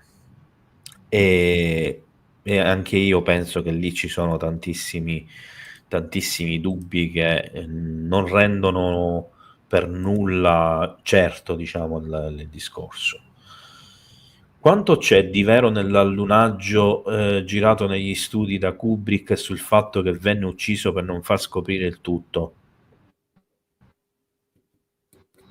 Ma per quanto riguarda Kubrick e per quanto riguarda specialmente alcune fotografie, l'elemento chiave è quello della cosiddetta proiezione frontale. Molti che hanno visto 2001 Odissea nello spazio ricorderanno quelle immagini, quelle scene con le scimmie che si parlano tra loro e poi lo sfondo con il pianeta. Ecco, alcune fotografie lunari sembrano un po' mostrare la stessa tecnica, cioè sembrano mostrare una sorta di primo piano delineato e fatto in una certa maniera, e poi un secondo piano, sfondo, panorama, chiamiamolo come vogliamo, che è molto meno delineato e che a tutti gli effetti è appunto il frutto di questa proiezione frontale. Di conseguenza, quando vediamo certe foto lunari e certe foto o video di 2001 di Odissea nello spazio, che presentano entrambe questa caratteristica, si può giustamente considerare o ipotizzare che anche nelle missioni Apollo, per il materiale fotografico video, abbiano utilizzato questa tecnica. Il problema qual è? È che a inquinare il tutto poi vengono fuori magari dei video recenti in cui una sorta di finto Kubrick si mette a fare delle dichiarazioni più strane dicendo ho registrato tutto io, quando invece magari era un anziano tizio trovato per strada e che si è messo a fare un video di questo genere, per cui lì l'inquinamento delle informazioni è sempre il nemico peggiore, perché poi diventa molto facile smontare la bontà, che in realtà buono non è per niente, di questi video, e però a quel punto andare invece a smitizzare delle cose che sono molto più centrate, molto più verificate, come appunto l'utilizzo della proiezione a schermo frontale, per cui anche qui secondo me spesso certe cose vengono messe, vengono fatte circolare per andare a, come dire, togliere credibilità invece a una questione che di credibilità assolutamente ne ha tanta. È sempre quel principio dei che usano sia gli scettici che i servizi segreti, che è quello di mescolare il falso col vero affinché poi tutto sembri falso, Certo, e di conseguenza agli occhi degli altri lo diventa, ma allo stesso tempo ti consente di cadere sempre in piedi, perché un domani, se sei accusato di avere immesso dei falsi, puoi dire che hai messo comunque dei veri. Se sei accusato di aver messo dei veri, quindi di aver fatto trapelare informazioni, puoi dire tranquillamente che le hai gettate in pasto ai falsi e quindi di conseguenza sono state sminuite. Quindi un modo comodo certo. di lavorare. Ti faccio una brevissima domanda. Io ovviamente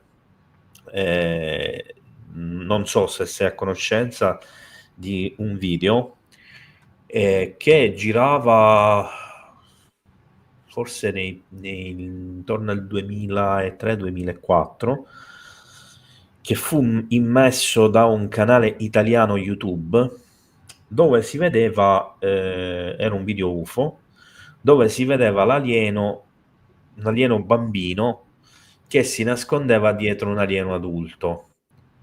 E all'interno di questo, non l'hai visto questo Non me lo video? ricordo, no. Praticamente si vedeva all'interno di un disco volante, c'era questo incontro, eccetera, poi si vedeva un disconte che volava, che poi questo video in parte è stato smontato da esperti di riprese cinematografiche, che hanno detto che è stato girato con dei sistemi moderni e che quindi non era vecchio quanto si diceva. Però il motivo per cui ti stavo dicendo questa cosa è perché all'interno di quel video si vede una persona seduta dietro una console tipo di regia, che sembra proprio Stanley Kubrick, con la Ah, barba certo. e l'occhiale, e che lui portava queste lenti con i vetri oscuranti, come si dice, fotosensibili.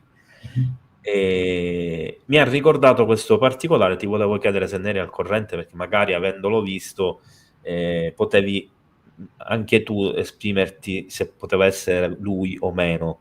Questo non me lo ricordavo, questo video, no, per cui non ho ben presente la scena. Allora, se riesco a trovarlo, ovviamente non ora, poi te lo giro così te lo Grazie. guardi. No, Mi grazie piacerebbe mille. avere una tua opinione proprio sulla possibilità che sia Stanley Kubrick. Allora, Vostok ci chiede un'opinione sul film Capricorn One del Sì, per chi non 1976. lo conoscesse lo narro in breve, è una sorta di trasposizione della teoria del complotto sul fatto che non si sia andati sulla Luna. Trasposizione nel senso che viene ambientato come se la missione, anziché fosse lunare, fosse marziana, per cui stessa vicenda, bisogna andare su Marte, ma siccome è problematico andarci, viene tutto ricreato all'interno di un set cinematografico.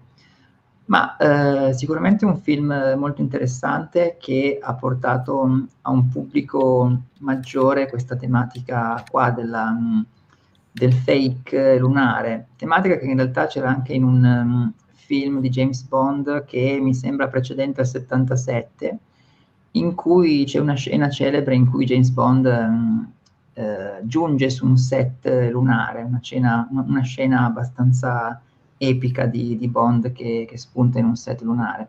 Quindi come tematica era già stata inserita. Ovviamente Eh, Capricorn One porta tutto il tema, tutto il fatto appunto del set costruito, la missione falsa, il non riuscire ad andarci, quindi il dover far tutto in studio. Sicuramente certe pellicole vengono fatte in una chiave, come posso dire, educativa, nel senso di mettere in circolo certe idee per, come dire, far pensare le persone e rendere meno di nicchia alcuni temi, per cui che ci possano essere delle produzioni, oltre che predittive, anche culturalmente orientate, è sicuramente una realtà, per cui spesso Hollywood gioca con questi aspetti per, come dire, creare anche dei dibattiti, per così trasmettere anche delle informazioni, delle questioni. Allora, questa è un'ipotesi che sta esprimendo per farti la domanda, Giulio. Dunque, siamo andati sulla Luna, ma siccome hanno trovato e visto cose che non dovevamo sapere né vedere, l'allunaggio è stato girato in un set Sì, cinematografico? questa è sicuramente una delle ipotesi più, come dire, più probabili, nel senso che essa, da un lato salvaguarda il fatto che si sia realmente andati, di conseguenza, spiega anche la presenza di oggetti, di materiali ancora presenti sulla Luna, a testimonianza della, reale esecuzione di queste missioni, e al tempo stesso spiega anche il perché, le fotografie però siano taroccate. Diciamo che l'aspetto su cui si può discutere è su quell'inciso, cioè sul siccome hanno trovato e visto cose che non dovevamo sapere né vedere, che potrebbe essere anche sostituito da siccome materiale originale è andato tutto fumato, oppure siccome le fotografie che venivano fatte non venivano impresse su pellicola, o perché in fase di rientro radiazioni e temperatura le hanno completamente rovinate, di conseguenza non c'era nulla da poter presentare.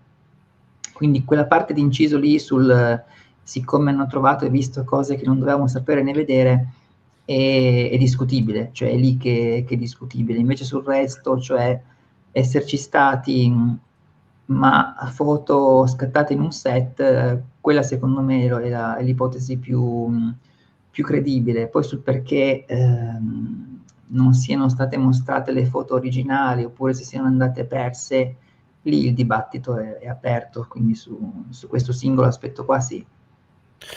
Allora, una domanda sulle foto. Perché alcune foto hanno le ombre in due direzioni, dove, dove solo in un laboratorio fotografico succede?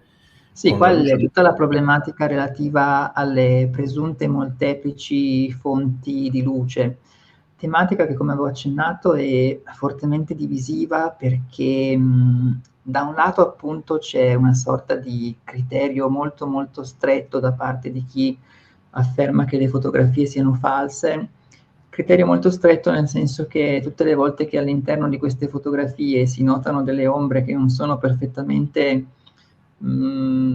parallele rispetto alla fonte di luce principale, allora si va a dire: "Ah no, ecco qua siccome quell'ombra lì è leggermente più storta rispetto all'altra, allora vuol dire che le fonti di illuminazione sono molteplici, quindi non era semplicemente il sole a illuminare la scena, ma c'erano anche appunto lampade o altre fonti di illuminazione".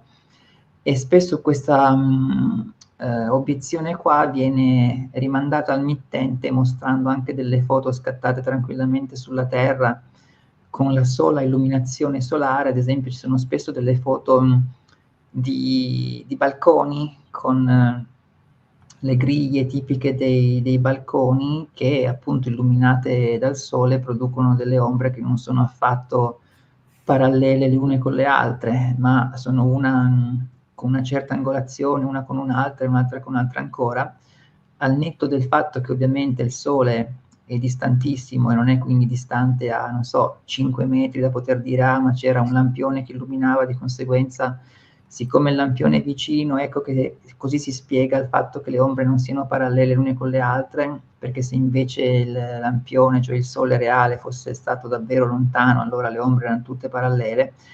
Ecco, questo è un altro discorso da cui non se ne esce perché, appunto, anche mostrando delle foto con sola illuminazione solare sulla Terra, non è affatto vero che ci debbano essere ombre necessariamente così parallele come si pensa, e per cui è un argomento molto divisivo, ma nel quale non si giunge facilmente a una vera soluzione. Per cui questo sì, ne abbiamo parlato nel libro, ma non è assolutamente decisivo né in un senso né nell'altro, non è un qualcosa che porti a una conclusione definitiva.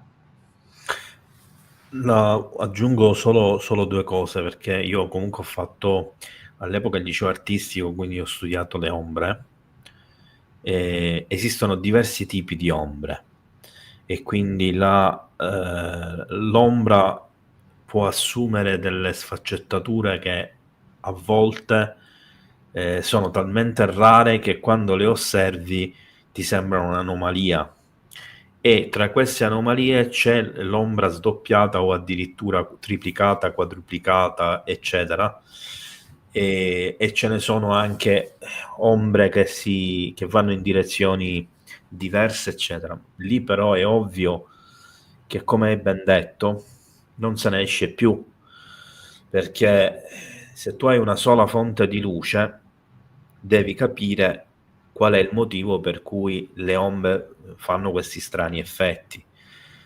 E lì entrano in gioco i riflessi e tutta una serie di cose che però devono avere una certa entità, perché è ovvio che il banale riflesso non influisce minimamente in questo senso. E andiamo all'altra domanda.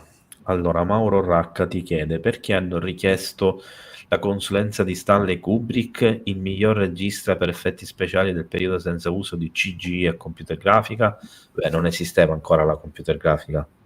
Anzi, se Sì, la non vogliamo dire tutta, non esisteva. esistevano neanche i computer, cioè c'erano i calcolatori elettronici che erano... Sì, esatto, diciamo che è sicuramente un discorso che rientra secondo me, nella questione della proiezione a schermo frontale, cioè chiamare un soggetto che effettivamente aveva delle conoscenze avanzate in quel campo, e molto famoso anche già all'epoca, autore di capolavori, e quindi sì, ovvio che è sospetta come figura, nel senso che specialmente, come dire, essendo un regista, avendo certe conoscenze di un certo tipo, il passo che viene da affermare è: quindi l'hanno utilizzato come consulente per realizzare un bel tarocco, ecco, il senso è un po' questo. Per cui sì, sicuramente una figura che fa aumentare come dire, la quantità di sospetti intorno alla natura delle missioni, questo sicuro.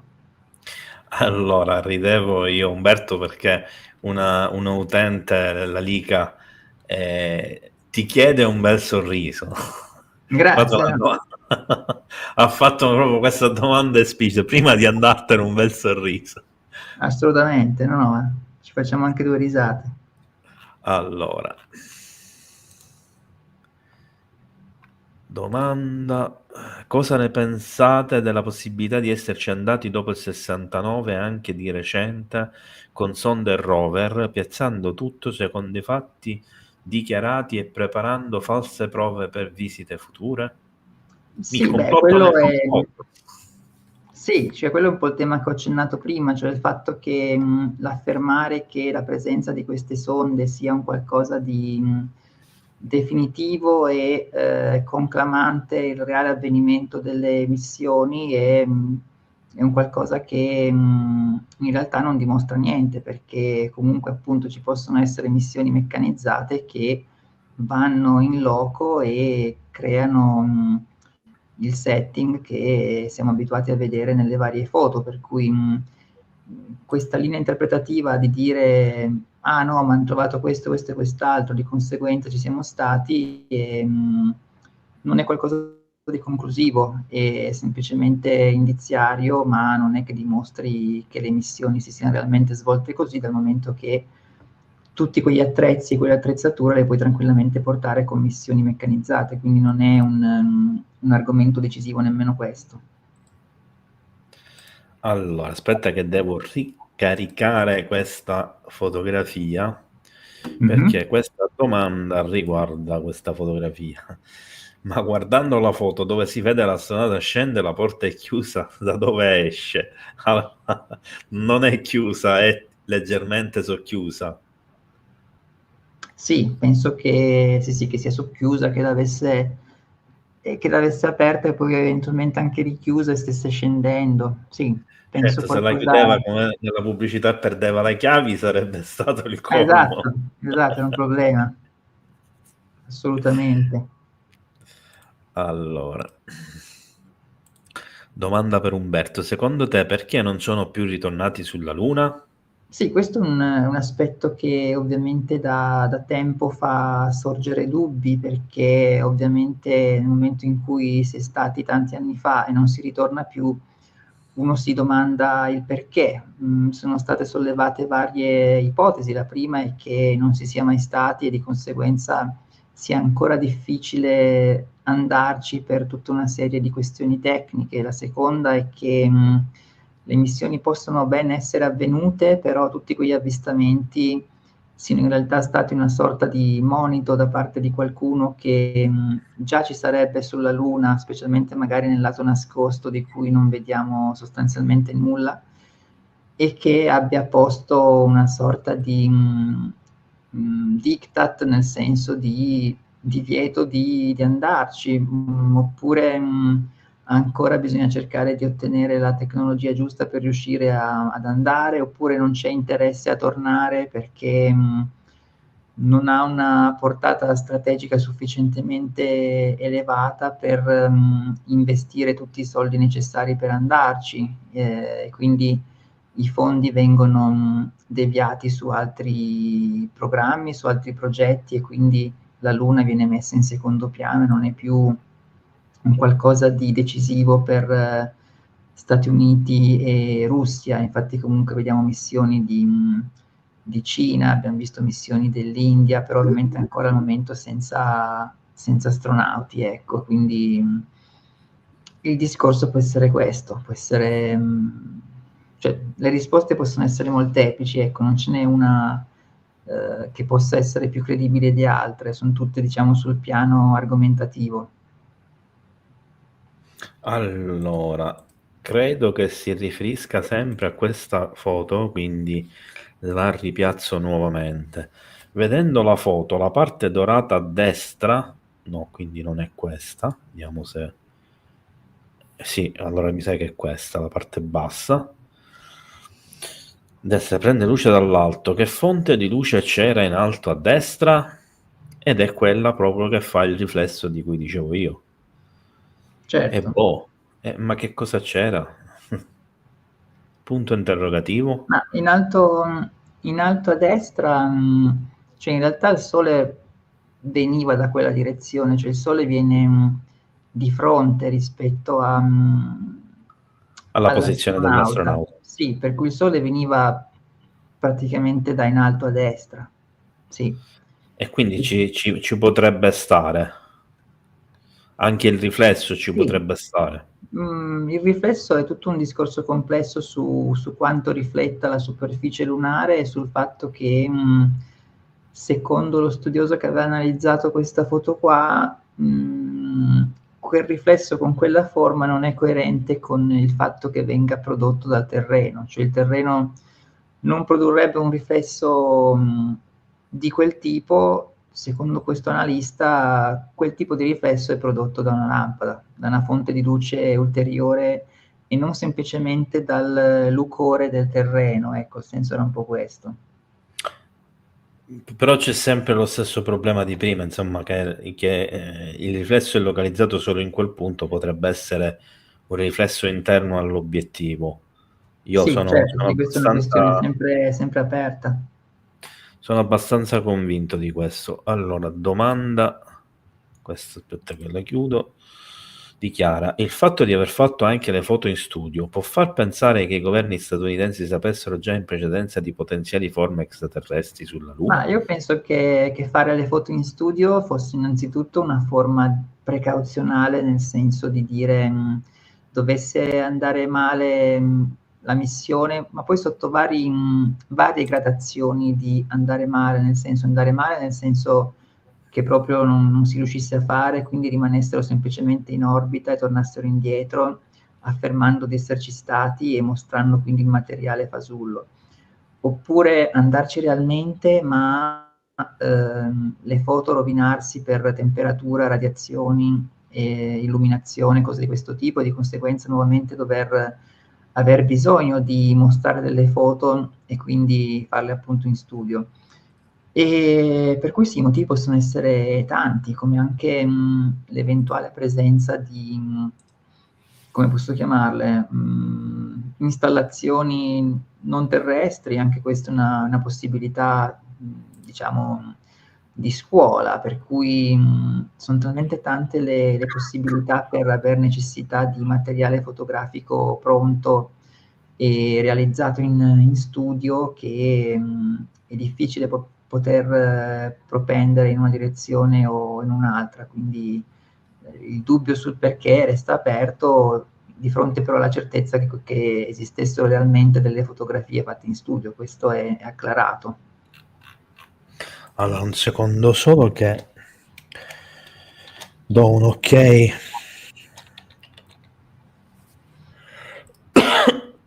Con la scusa, riposo un attimo la gola che ho un attimo di tosse. Allora, Vito chiede da quale deduzione nasca l'idea che la luna sia cava e artificiale. Gli antichi Sì. sumeri non l'avrebbero potuta menzionare in qualche modo sulle tavolette sumere? Mi sono due domande. Sì, c'è un testo che ha affrontato questo argomento di cui appunto trattiamo anche nel nostro libro e si basa sugli studi di alcuni autori che appunto affermano che la Luna quando viene colpita da meteoriti produrrebbe un suono non coerente con il fatto di essere un corpo pieno, ma è come se fosse un corpo che appunto avesse una sorta di superficie, un po' come se fosse un pallone, e poi dentro fosse vuota e risonante.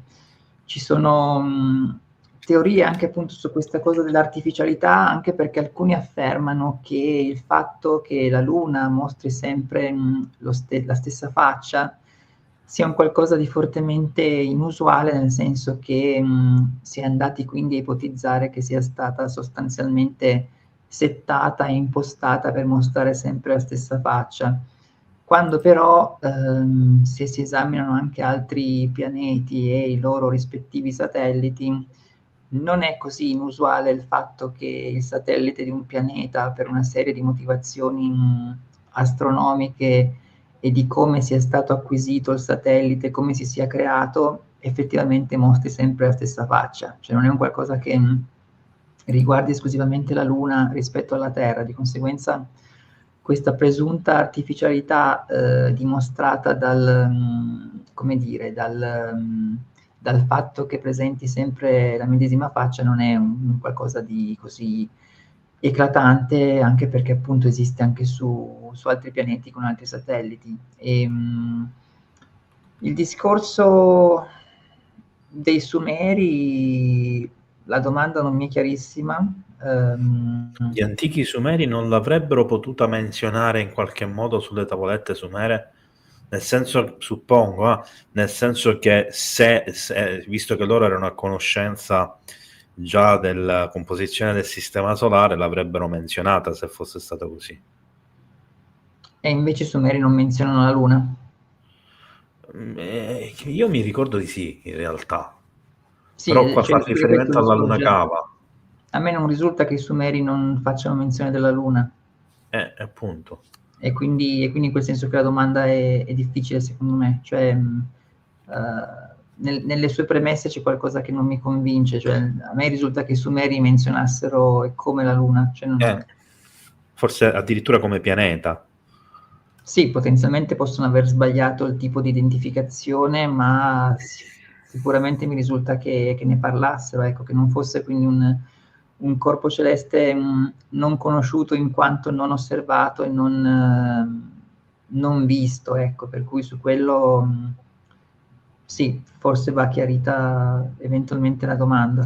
Beh, vediamo se ci scrive qualcosa che ci aiuta a capirla meglio. Allora, vediamo questa domanda di Paolo. Vuole domandare a Umberto: mettiamo che l'uomo non è andato sulla Luna, com'è che hanno detto che nel lato nascosto della Luna ci potrebbero essere delle costruzioni?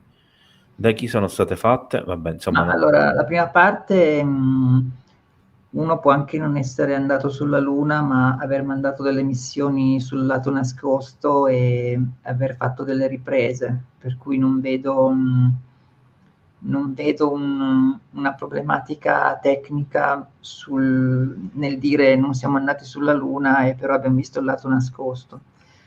E chi possa aver fatto eventuali costruzioni sul lato nascosto, beh, le risposte possono essere tante, eventuali civiltà passate e andate perse da chissà quanto tempo, anche perché comunque su queste superfici ovviamente si abbattono spesso meteoriti e corpi celesti che ovviamente vanno a colpire eventuali resti e vestigia di una precedente civiltà, per cui è difficile poter immaginare di vedere qualcosa con una struttura chiara come può essere, non so, Manhattan o altri posti. Quindi quello che eventualmente che si potrebbe vedere, ovviamente sarebbe fortemente rovinato da questi fenomeni appunto meteorici. Di conseguenza,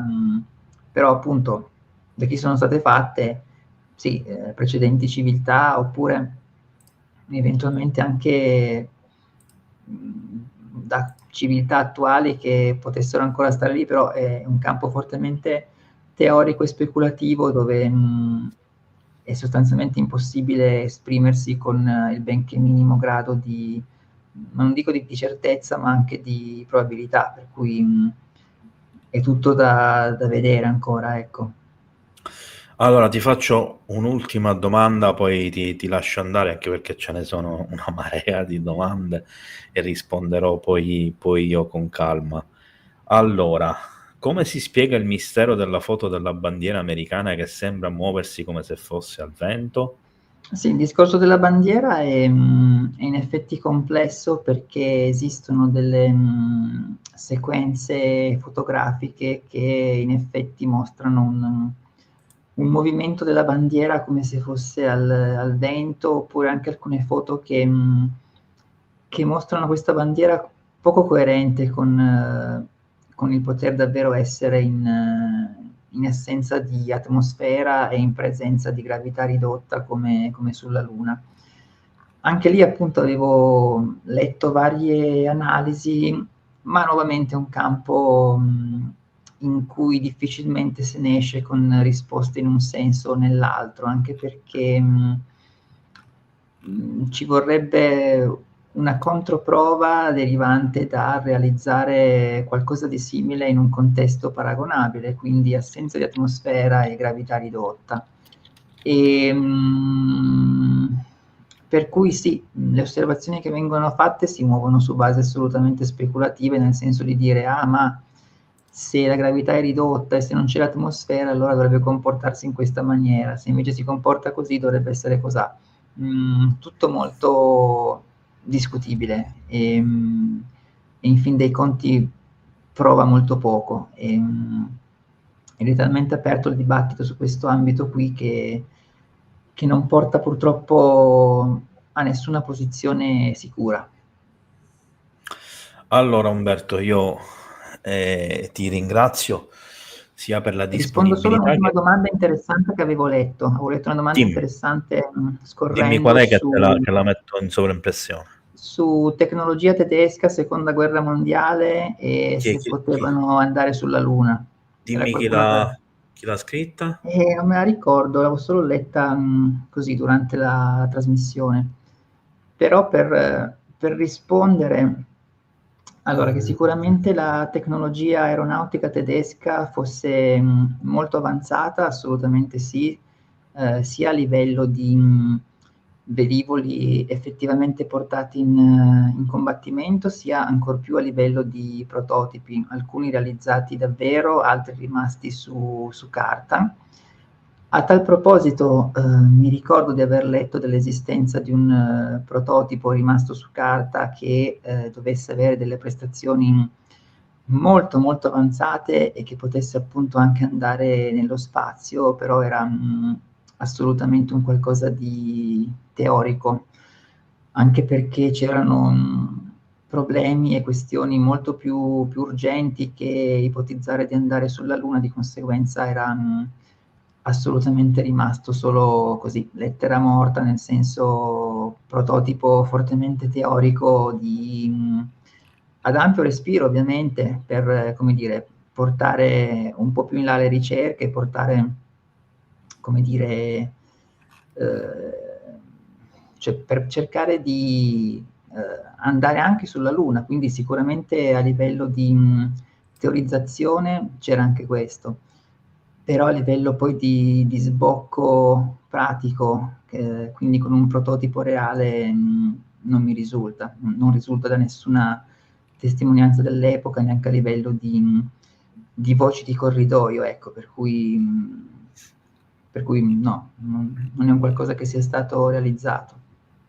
Allora, io la domanda non sono riuscito a trovarla perché o mi è sfuggita e quindi non l'ho segnata o boh, non la trovo, perché ci sono diverse domande sulla tecnologia, quasi tutte di Freddy, che è una macchina di domande sostanzialmente, cioè, sembra un bot.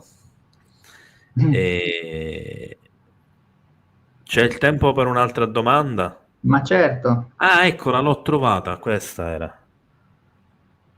I nazisti con la loro misteriosa e grandiosa ok, qui la domanda postulava anche l'eventuale retroingegneria su mezzi non terrestri, sì, quindi magari si fa anche riferimento al caso di Magenta, al recupero di quel velivolo del 33 con il gabinetto RS-33, recupero di tecnologie esotiche. Ma io penso che quell'eventuale recupero possa aver ispirato forme e fogge avanzate, come ad esempio l'ala volante Orten o come tutti quei velivoli tutt'ala, discoidali, quindi con fogge assolutamente parecchio anomale per la scienza aeronautica dell'epoca, che poi da lì si possa essere riusciti a eventualmente copiare un qualcosa, sempre che quel qualcosa fosse realmente caduto, secondo me è tutta un'altra questione, anche perché se davvero avessero recuperato qualcosa di così avanzato e ne avessero compreso il funzionamento, ovviamente sarebbe diventato operativo in tempo, prima che le sorti della guerra diventassero irreparabili.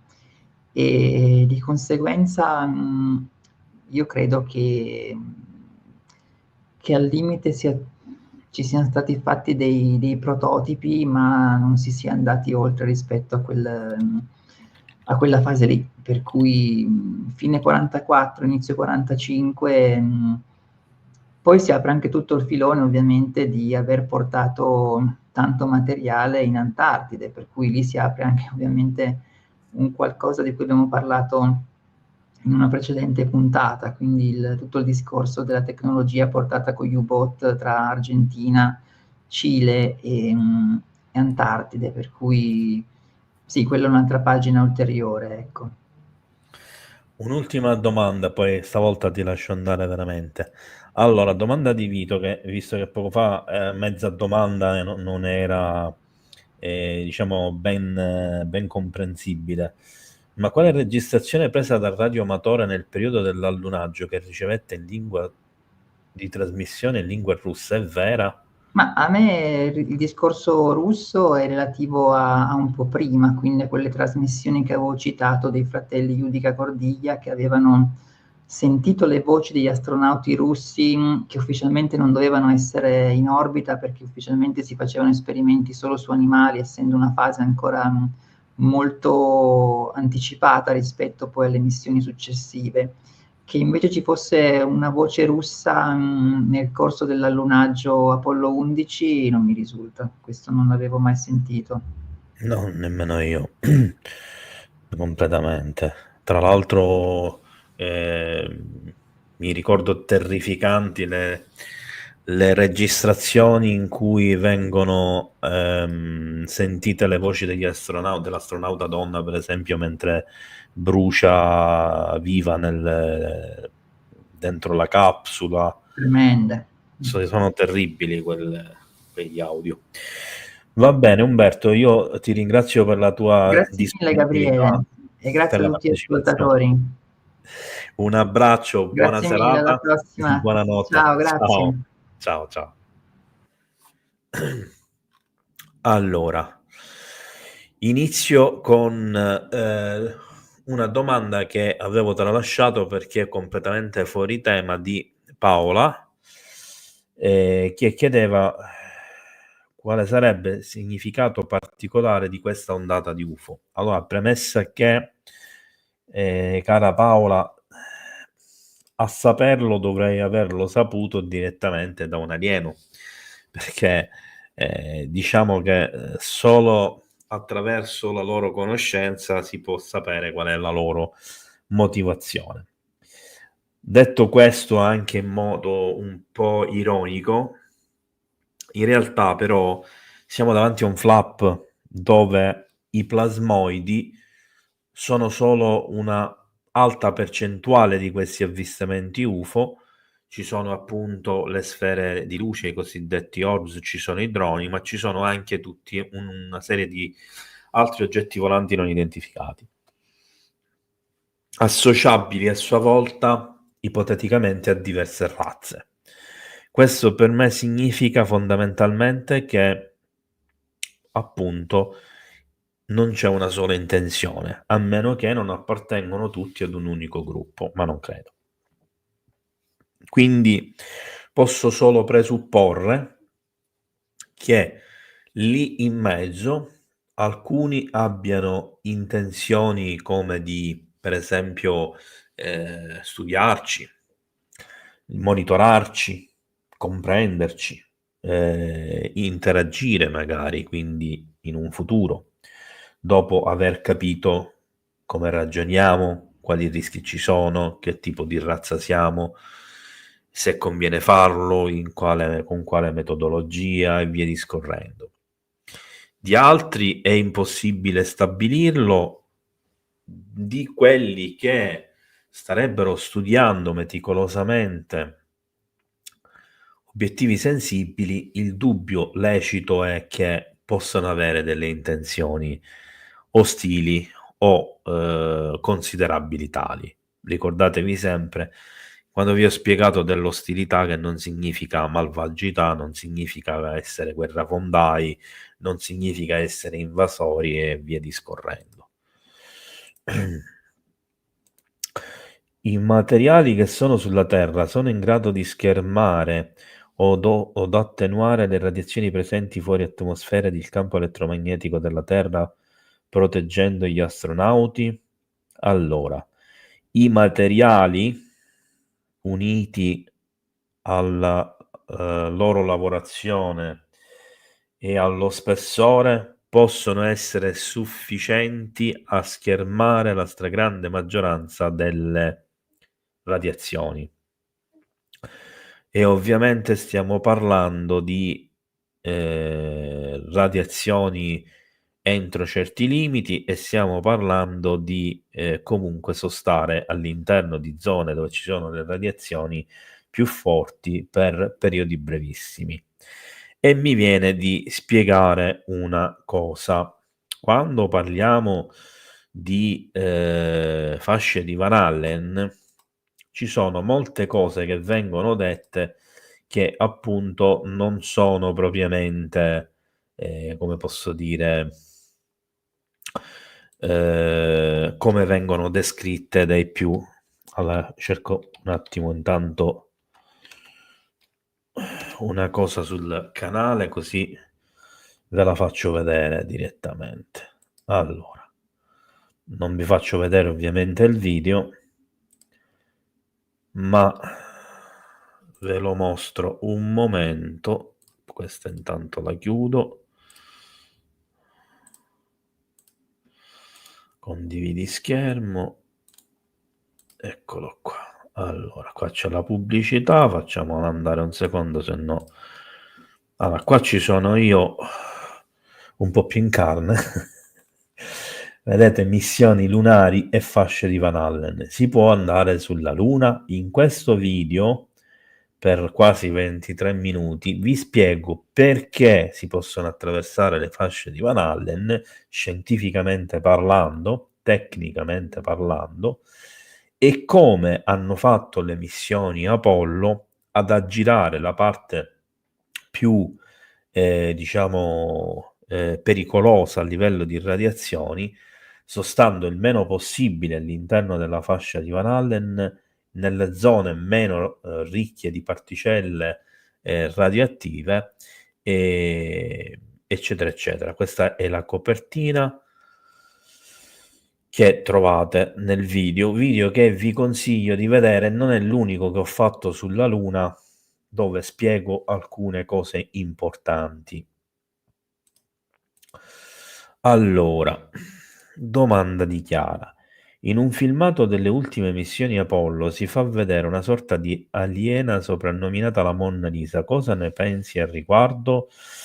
Allora, Chiara, avevo in programma una live del giovedì, quindi di un'ora del mistero, proprio per parlare di questo, ma per esigenze personali, con tutte le partenze che ho dovuto fare per la questione di mio papà, con tutte le notizie che arrivano sulla questione di attualità, sui droni, eccetera, che per me sono fondamentali da trattare al momento, non ha senso, perché essendo work in progress in ogni momento, in ogni giorno arrivano notizie e quindi di conseguenza vanno fatti gli aggiornamenti. Parlare di cose ormai del passato, quando magari sono già state smentite oppure si parla di altro, non ha molto senso.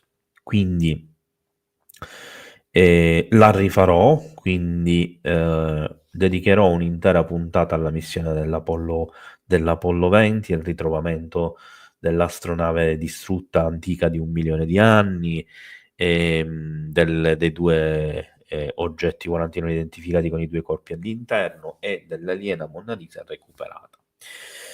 Quello che ti posso dire, quindi, per farla breve in questo momento, è che il filmato dell'ultima missione Apollo è potenzialmente veritiero, se non per alcuni particolari che potrebbero essere invece falsi.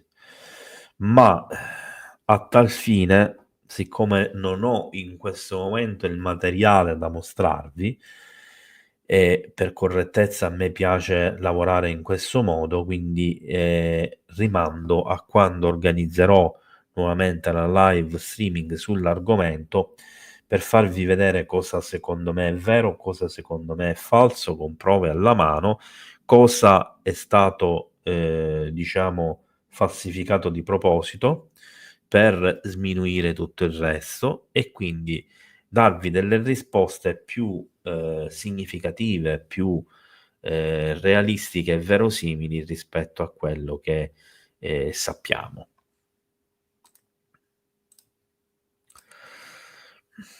Nella corsa alla conquista nello spazio ingaggiata con l'URSS, Kennedy dichiarò che entro 10 anni l'uomo sarebbe andato sulla Luna. L'America riuscì a mantenere la sua promessa? In che senso? Cioè, la storia ci dice di sì.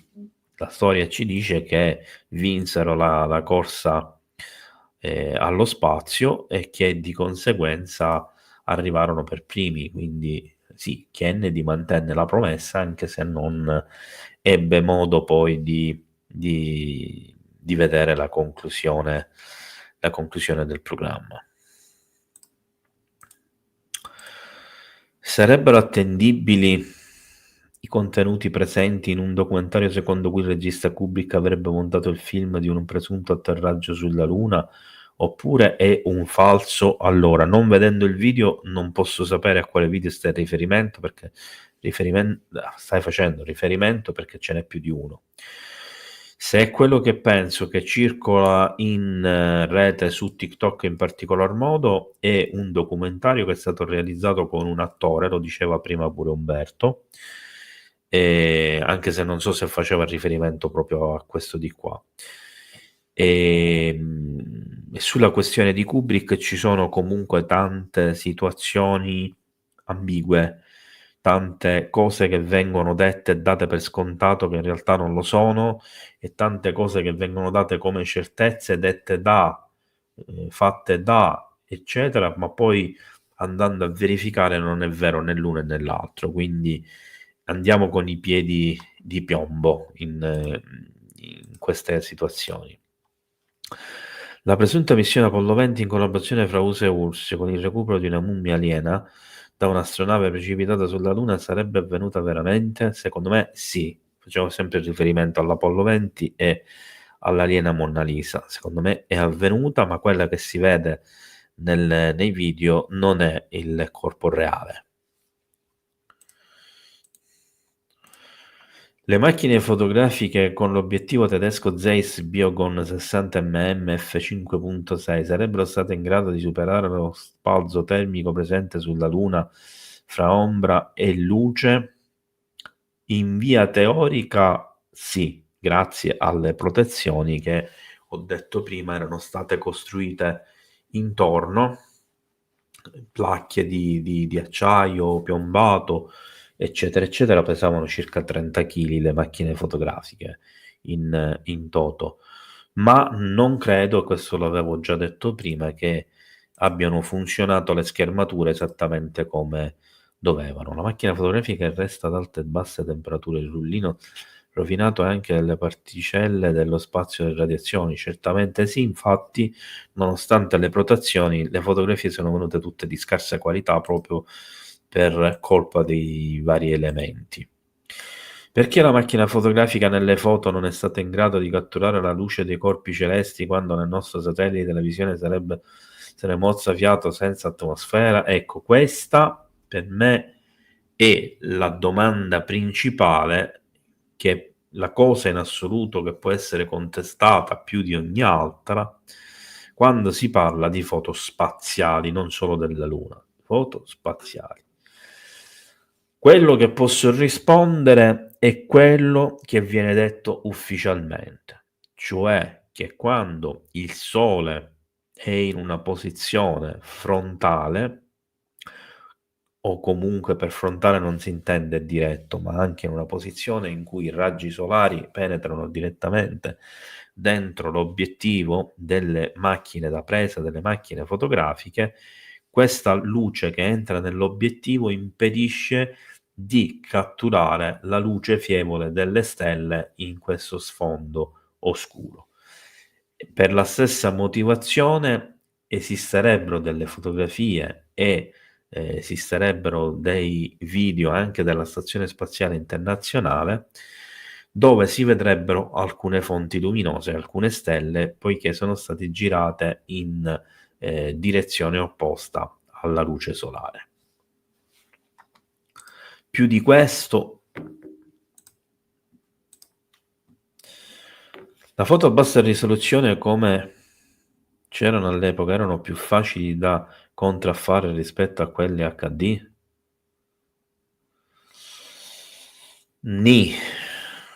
Allora, contraffare all'epoca una fotografia era molto più complesso rispetto a quello, a quel lavoro che si fa oggi con la computer grafica. Quindi il digitale è molto più facile da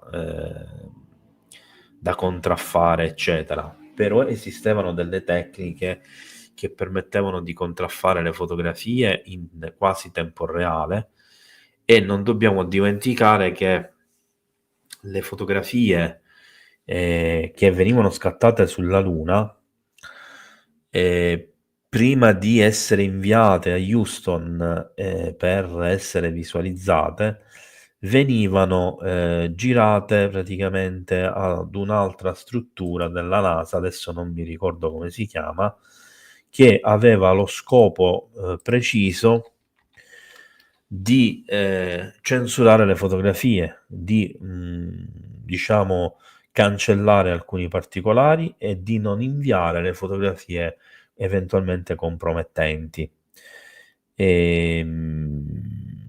Allora, poi vi mostrerò alcuni altri video che io ho fatto sulla Luna che vi invito a vedere. Domanda sempre di Freddy. Ci dice il misterioso fuori onda degli astronauti che ci comunicarono di non essere soli sulla Luna? Ha fatto già riferimento a questa cosa Umberto quando ha parlato della questione di Babbo Natale. E infatti, diciamo, una teoria molto diffusa, e secondo me più di una teoria, che gli astronauti, quando citano Babbo Natale, ovvero Santa Claus, stanno effettivamente dicendo che lì davanti a loro ci sono gli extraterrestri, che siano in carne e ossa o gli oggetti di tipo ufologico. Quindi in almeno una delle passeggiate spaziali lunari delle missioni Apollo viene utilizzato, se non erro proprio nell'Apollo 11, questa terminologia che indica che non sono soli sulla superficie e che lì vicino ci sarebbero gli alieni. Che ci dite del misterioso fuori onda degli astronauti catturata? Vabbè, di nuovo. Domanda di Paolo. Come mai sono andati 50 anni fa ed ora non ci sono più andati? Perciò sorge il dubbio. In realtà ha già risposto Umberto a questa domanda in precedenza, quindi io aggiungo solo una cosa. Premessa che non ci sono prove sufficienti a dichiarare che gli americani non siano andati sulla Luna. E detto questo, il fatto che non ci siano andati con la prima missione o con le prime missioni non è indice che oggi non siano in condizioni di andarci, perché la missione Artemis ha già fatto le rotazioni lunari 2 anni fa, la missione lunare con uomini per scendere sulla Luna è già programmata dall'anno scorso, è stata rimandata 2 volte per inconvenienti tecnici e per misure di sicurezza nei confronti degli astronauti, e bisogna considerare 3 cose importanti. Punto 1: la corsa allo spazio era una competizione in cui si spendevano miliardi di dollari. Questo significa che chi arrivava secondo, perché ovviamente chi era secondo era ultimo, avrebbe perso non solo la campagna, non solo la possibilità, ma l'intera competizione, quindi i soldi e la fama e l'immagine a livello di affidabilità, a livello non solo di nazione e di potenza mondiale, ma anche di sistema politico, perché non dimentichiamo che le 2 fazioni rappresentavano la democrazia e il comunismo, e quindi 2 modi di pensare e di vivere completamente differenti. Detto questo, quindi passiamo alla seconda cosa. In questa competizione non si poteva badare alla sicurezza degli astronauti. La sicurezza degli astronauti era una delle cose meno importanti, tant'è vero che nel percorso sia russo che americano ne morirono una marea. Cioè gli astronauti che sono deceduti nelle missioni spaziali in toto credo che siano oltre 40, e di questi almeno la metà sono morti nelle missioni proprio per andare sulla Luna e per scendere sulla Luna. Quindi il fatto che magari le tute spaziali non fossero idonee a quella tipologia di viaggio, che per quanto avessero creato una schermatura ogivale della capsula per il viaggio, proprio per passare attraverso le fasce di Van Allen, che non era sufficiente a proteggerli da tutte le radiazioni, e che nell'arco di una settimana di viaggio hanno praticamente assorbito l'equivalente di circa, ognuno si stima, di 4 lastre a raggi X al giorno, per un totale quindi di quanto sono? Un bel po', insomma. Terzo problema, terza cosa, che non importava il doverci rimanere o il doverci ritornare, l'importante era vincere la gara tecnologica a chi ci metteva prima il piede. Stop, perché poi alla fine persino i progetti militari di creare strutture, ora a tal proposito vi faccio vedere una cosa, permanenti e militarizzate sulla Luna, fallirono, non proseguirono tali progetti. Anzi, a proposito vi faccio vedere anche una cosa, un'altra cosa. Allora, condividi nuovamente schermo. Allora, questo video che vi invito a vedere, la NASA avrebbe occultato foto e video UFO della Luna nello spazio. In questo video dove parla questa testimone che partecipò, si chiama Donna R, alla Disclosure del 2001, che racconta proprio degli episodi a cui assistette, dove in una struttura segreta della NASA venivano ripetutamente cancellate o addirittura bruciate le prove della presenza aliena sulla Luna, nello spazio e persino sulla Terra. C'era un altro video che però qua non me lo fa vedere. Ce ne sono molti che parlano di avvistamenti UFO sulla Luna. Qua ce ne ho per esempio uno che parla di Buzz Aldrin e Stanley Kubrick, in cui espongo le varie ipotesi e le smonto una per una. Quindi vi invito a vedere anche questo video se ve lo siete perso. Dopo cerco anche l'altro, qua parlo delle luci intermittenti rosse sulla superficie della Luna, altri misteriosi avvistamenti, incredibili e scioccanti misteri della Luna. Questo è un mio esclusivo avvistamento UFO fatto sulla Luna. Vediamo se trovo... me lo dovevo preparare prima, ma diventa complicato. Faccio un ultimo tentativo perché ci tengo a farvi vedere, forse Project Horizon, vediamo se così lo trova. Eccolo qua, questo qua. Questo video, l'incredibile base militare USA sulla Luna, il Project Horizon. Vi invito a vederlo perché all'interno, oltre a tantissime immagini dell'epoca, se non ricordo male, vi mostro un piccolo video dove si racconta proprio all'epoca, negli anni 50, quello che era il progetto di colonizzare militarmente la Luna e di farlo diventare un avamposto contro l'Unione Sovietica. Perché se siamo andati veramente sulla Luna i telescopi quantistici di ultima generazione non vengono puntati sul luogo del presunto atterraggio lunare per dissipare ogni dubbio sull'argomento? Allora, Freddy, innanzitutto non vedo perché bisogna scomodare i telescopi quantistici.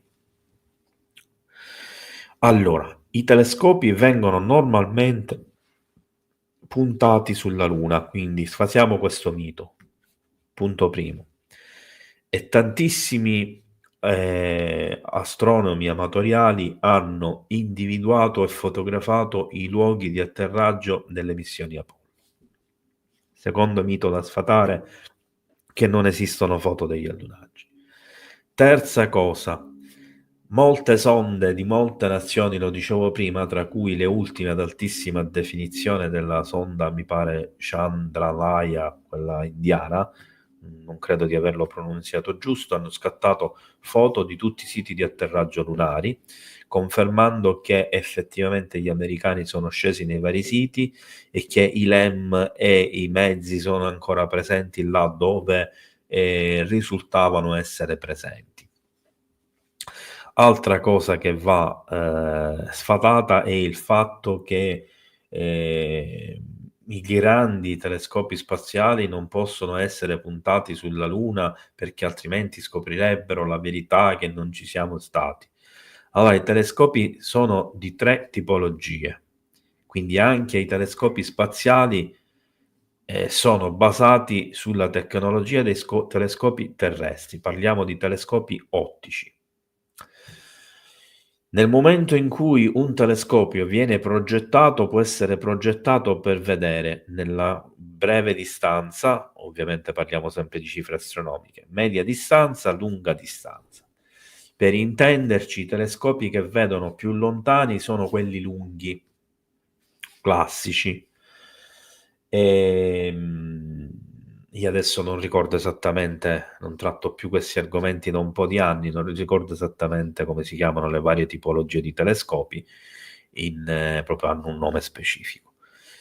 Ora, i telescopi come Hubble e come Deep Web sono progettati per vedere per le lunghe distanze, cioè significa che il loro lavoro è vedere alle distanze astronomiche più lontane. Tant'è vero che Deep Web viene utilizzato per vedere le galassie più lontane. Quindi non sono telescopi utilizzabili per vedere vicino. È come se io prendo degli occhiali da lontano e li punto per guardare una cosa che devo leggere a 10 centimetri di distanza. Vedrò tutto sfocato e rischio di diventare ciecato. Inoltre, per chi non ha conoscenze astronomiche a livello di visione da telescopio, quindi di skywatching, eccetera, quando si osserva la Luna con un telescopio bisogna usare i filtri lunari. Poiché la Luna ha una superficie altamente riflettente della luce solare, se si guarda a lungo con un telescopio senza i filtri solari, si rischia di danneggiare la retina. Motivo per cui quando si guarda con un telescopio la Luna, si guarda la Luna con un filtro lunare che ne attutisce, ne diminuisce la luminosità a un punto tale da renderne la superficie osservabile senza eccessivo affaticamento oculare.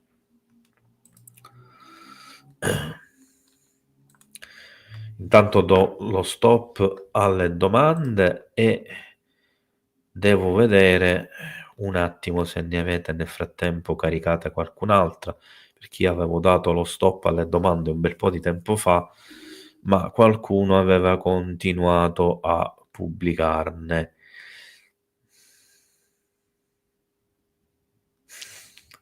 Allora la dica, sì, mi sento stretto in questa cabina, però guarda, sto levitando.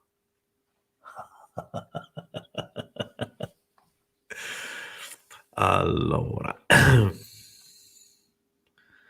mo mi staccano la levitazione e cado di botto. Allora, infatti un'altra domanda l'ho beccata. C'era un'altra. Me ne sono perso sicuro perché vedo che grazie Franco per la laurea in honorem.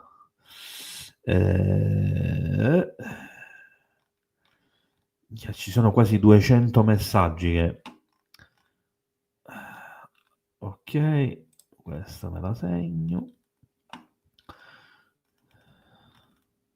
Ok, allora ragazzi, una cortesia, non fate più domande da questo momento in poi perché non me ne segno più.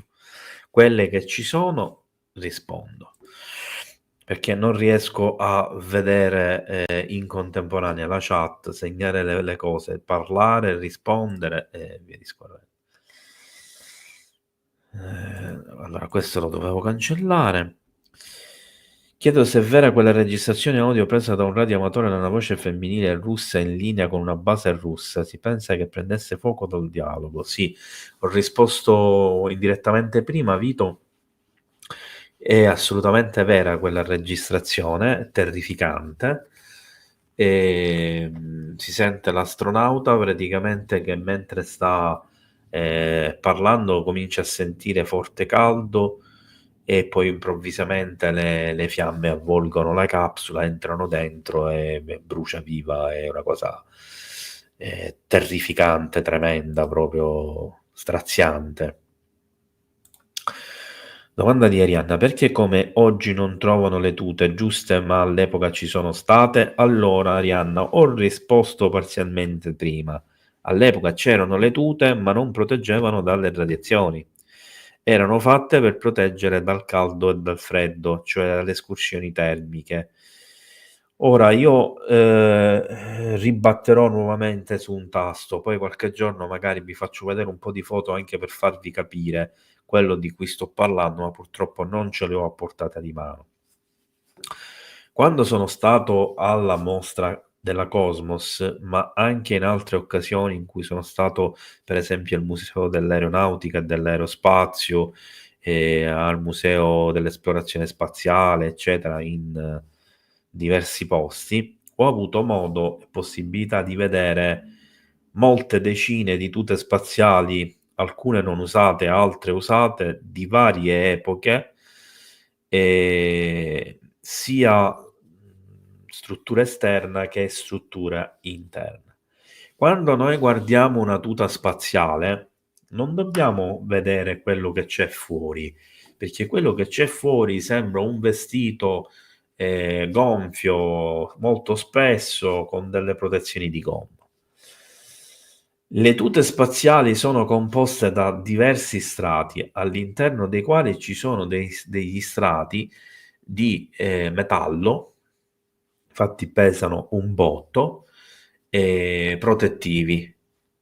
In alcune tute, secondo delle epoche, c'erano addirittura dei sistemi di riscaldamento dell'acqua calda che passava all'interno dei tubi, riscaldando i tubi e impedendo il congelamento della tuta e il riscaldamento del corpo all'interno.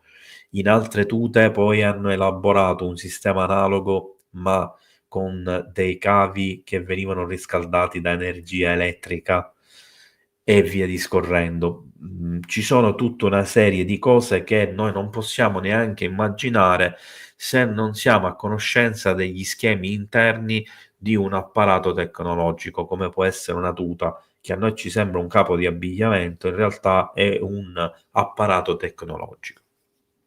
Così come tutto quello che è il vestiario, quindi in questo caso abbigliamento vero e proprio, delle missioni spaziali, non è un vestiario comune. Faccio un esempio pratico. Il classico piumino d'oca, che normalmente permette di resistere a temperature di meno 5, meno 10 gradi, quello che usano nello spazio è di tipo antartico, cioè è fatto per resistere e riscaldare da temperature al di sotto dei meno 50, meno 55 gradi. Quindi, come potete vedere, ogni cosa è fatta per uno scopo e con un modo preciso che ovviamente si è evoluto nel tempo. Quindi oggi ci sono tute molto più evolute, ma nonostante ciò si sta cercando di sperimentare nuovi sistemi di tuta, soprattutto per le EVA, cioè per le passeggiate fuori all'esterno, che possano evitare di avere tutti quei pesi, tutte quelle cose che in qualche modo da una parte appesantiscono, dall'altra impediscono determinati movimenti rapidi, eccetera, degli astronauti.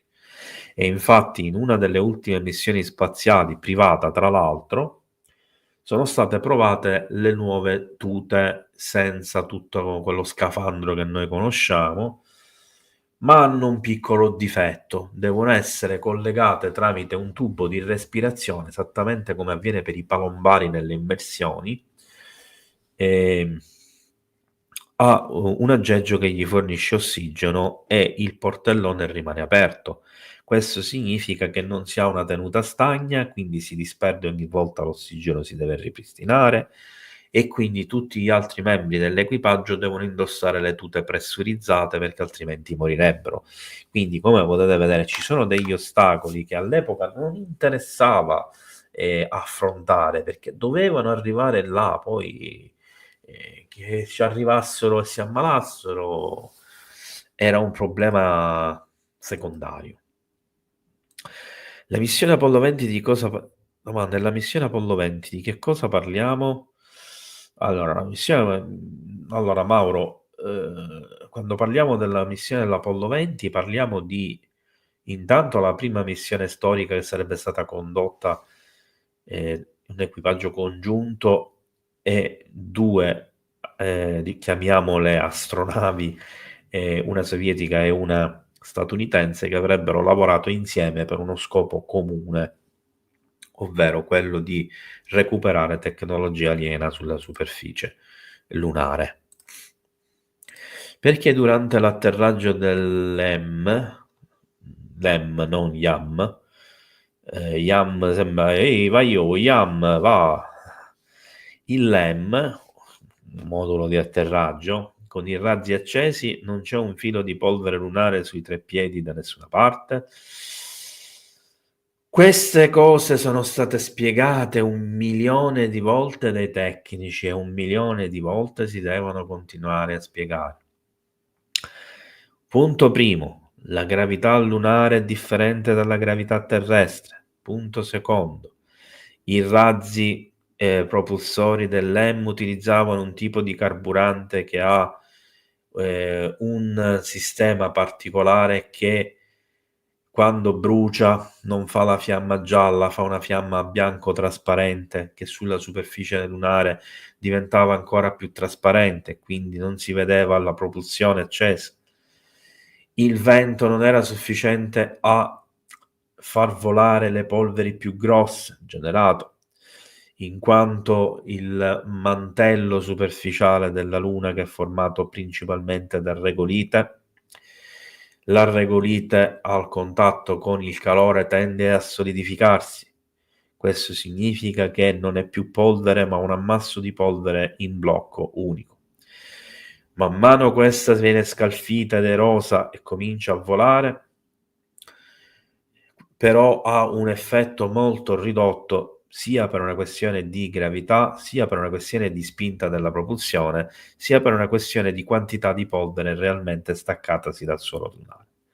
Ne consegue che quando il LEM poggia al suolo, essendo una struttura il cui peso è diciamo equilibrato su dei piedi che si trovano ad una certa distanza, quindi scarica su una zona molto vasta per quanto su 3 punti precisi, non avendo 3 punti appuntiti ma 3 scudi arcati come punto di appoggio, questi rientrano nel terreno nella parte centrale non più visibile, facendo sembrare, dando l'impressione che i 3 piedi erano piatti, quando non è così. Essendosi alzata poca polvere lunare, di conseguenza quella che ricade è sempre poca. Ecco spiegato l'arcano mistero. Ci crediate o no, poco importa, questi sono i fatti. Esistono foto dell'altra faccia della Luna? Allora, Mari, non solo esistono foto dell'altra faccia della Luna, esistono tantissimi video e tra l'altro ormai ci sono i video ad alta definizione delle sonde giapponesi, cinesi e coreane, cinesi, giapponesi, coreane e indiane. Dubito che non ci siano quelle anche americane, seppur al momento non risultino pervenute, in quanto le ultime fotografie scattate dagli statunitensi risalirebbero a un bel po' di tempo fa. Ma non credo che sia così e credo che quando la missione Artemis ha fatto la rotazione intorno alla Luna abbia scattato delle foto anche del lato oscuro e abbia mappato e girato naturalmente proprio dei video. Come mai i Sumeri non riportano? Allora, Vito, la domanda in realtà ti ha risposto Umberto, però non ti ha risposto nel senso che ti ha detto che in realtà la Luna veniva riportata costantemente dai Sumeri e io ho aggiunto che veniva riportato erroneamente come un pianeta, o meglio, io ho detto come un pianeta e Umberto diceva erroneamente. ma viene riportato il pianeta X. Allora, nella cosmologia planetaria degli Anunnaki, quindi riportata dai Sumeri, ci sono 10 corpi celesti. Questi 10 corpi celesti, o 11, adesso non mi ricordo, no, sono 10, comprendono Nibiru e la Luna. Quindi la Luna è esattamente come gli altri pianeti, ma non si parla sicuramente di luna artificiale, di luna cava e roba di questo genere. Hai mai visto quel video di un amatore che riprende un'astronave gigante e illuminare con un raggio rosso il suolo lunare come per cercare qualcosa? Ciao Leo, non solo l'ho visto, l'ho analizzato, l'ho commentato e lo trovi qui sul canale, tra i video appunto degli UFO sulla Luna e dei flash lunari e delle luci rosse intermittenti. Quindi ti invito a vedere anche il mio video dove appunto spiego un po' la questione. Domanda di Lalica. Sull'incidente Black Hawk aereo civile sappiamo niente di conturbante? Allora, Lalica, aspetta che rispondo all'ultima domanda sulla questione di oggi e poi passiamo alla tua domanda. Hoderbox, benvenuto nel canale perché è la prima volta che leggo una tua domanda. Esistono dei video di test inerenti il modulo d'ascesa che simulavano di essere arrivati in orbita lunare? Esistono dei video di test inerenti? Sì. Esistono dei test sia con la gru, ma questi vengono fatti sempre, fanno parte dei normali test di simulazione di oggetti che atterrano, quindi viene fatto anche con gli aerei, con gli elicotteri, ma soprattutto viene fatto proprio con i moduli di atterraggio e con i moduli di salvataggio, anche con i paracaduti eccetera. Vengono montati sulle gru e vengono simulati gli atterraggi, gli schianti e via discorrendo, ovviamente senza mettere a rischio le persone all'interno, e quindi vengono fatti senza personale all'interno. Poi in una fase, in uno step successivo ci sono i veri e propri test che vengono fatti magari con i propulsori a razzo eccetera.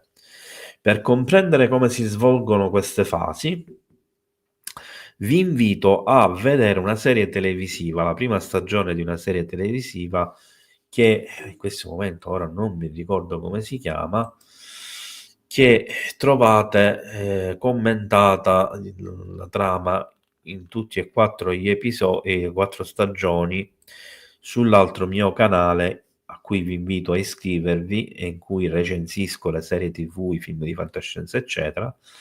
E la serie TV è For All Mankind. Vi faccio vedere un attimo. Allora, oltre i confini della realtà. Ecco, questo è l'altro mio canale che sto cercando di far crescere, quindi venite a iscrivervi.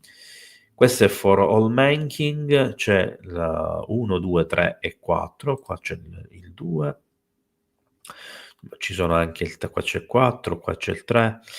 E in questa serie televisiva molto fedele alla realtà è possibile sostanzialmente vedere come atterravano i LEM, come si svolgevano le varie missioni lunari, quali erano gli obiettivi, quali erano i rischi, eccetera eccetera. E questo per me è molto importante perché infatti è stato considerato quasi una serie TV documentaristica. E andiamo all'ultima domanda di Lalica, che ovviamente, come la prima a cui ho risposto, è anche questa fuori tema.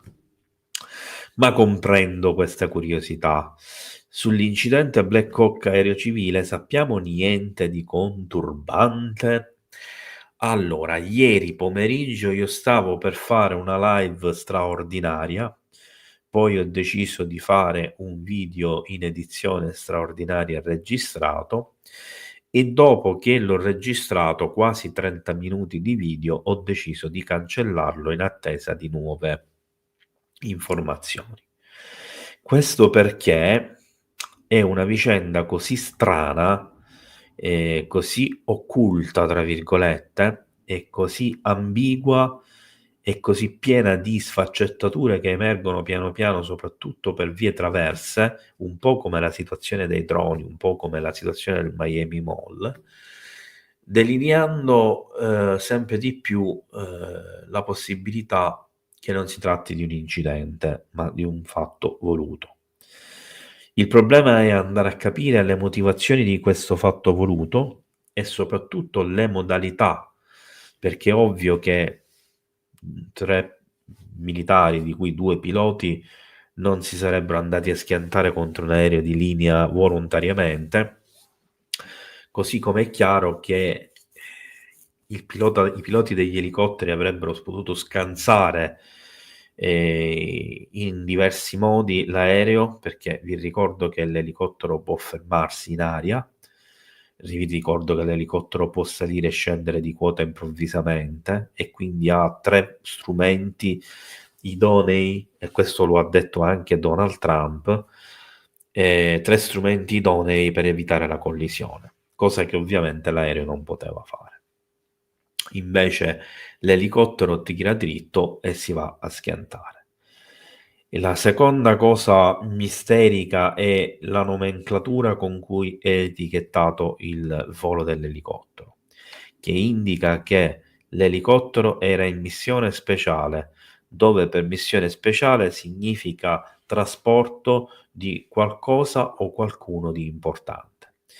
E questa tipologia di trasporto viene utilizzata nella maggior parte dei casi proprio per il trasporto di personaggi che vanno protetti, che possono essere politici, generali, testimoni di cose importanti e via discorrendo. Risulta che quindi l'elicottero possa aver recuperato qualcuno di importante, addirittura qualche imbecille sui social, in particolar modo su X, aveva azzardato l'ipotesi che sull'elicottero ci fosse Barack Obama.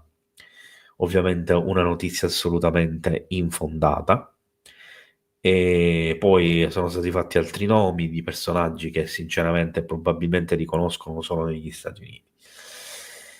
Morale della favola, quindi, se così fosse confermato, e i tracciati radar lo confermano, siamo davanti ad un enigma ancora più grosso, perché essendo che l'elicottero era decollato da una base militare e che la base militare si trova vicina, non ha senso che l'elicottero avesse chiesto un atterraggio nell'aeroporto civile. L'unica possibilità è che l'eventuale persona o l'eventuale cosa da trasportare dovesse essere trasportata proprio in quell'aeroporto. E questo avvalora di più l'ipotesi che si trattasse di un individuo piuttosto che di un oggetto. Qualcuno aveva azzardato anche l'ipotesi che l'elicottero stesse trasportando uno dei famosi droni recuperati di origine non umana.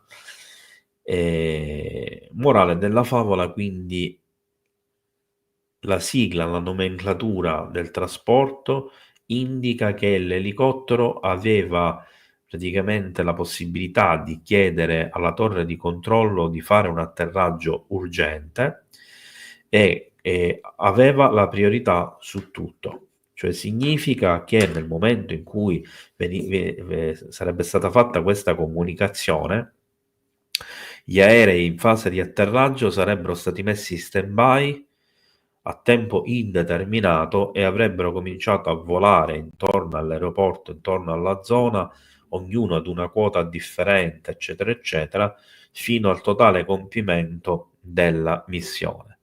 Una volta che l'elicottero fosse atterrato o eventualmente anche ripartito e avesse scaricato quindi la merce, che sia di tipo umano o oggettistica, i voli avrebbero ripreso ad atterrare. Quindi ci sono misteri su misteri, enigmi su enigmi, e una forte ambiguità in quello che è successo. Inoltre, per rispondere a molte insinuazioni che ho letto qui sul canale sul fatto che ci possa essere un collegamento con la questione dei droni, dei plasmoidi, eccetera, lo credo anche io, ma al momento non esiste nessuna prova, anche video, che possa dimostrare tale tesi.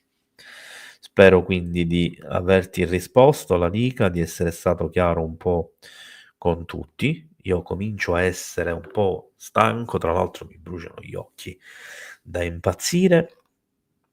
Io vedo che ci sono state tante conversazioni e sono felice che la community cresce, naturalmente che crescono anche le amicizie.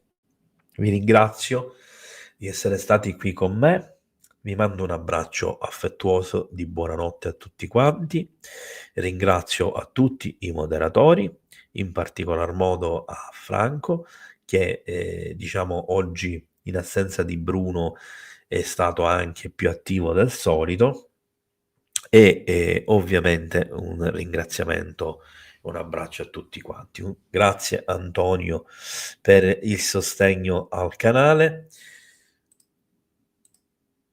Se riesco, ok, non riuscivo ad aprirlo. Grazie ancora a tutti, buonanotte, ci vediamo alla prossima. Ciao a tutti. Non vi dimenticate il like prima di andarvene.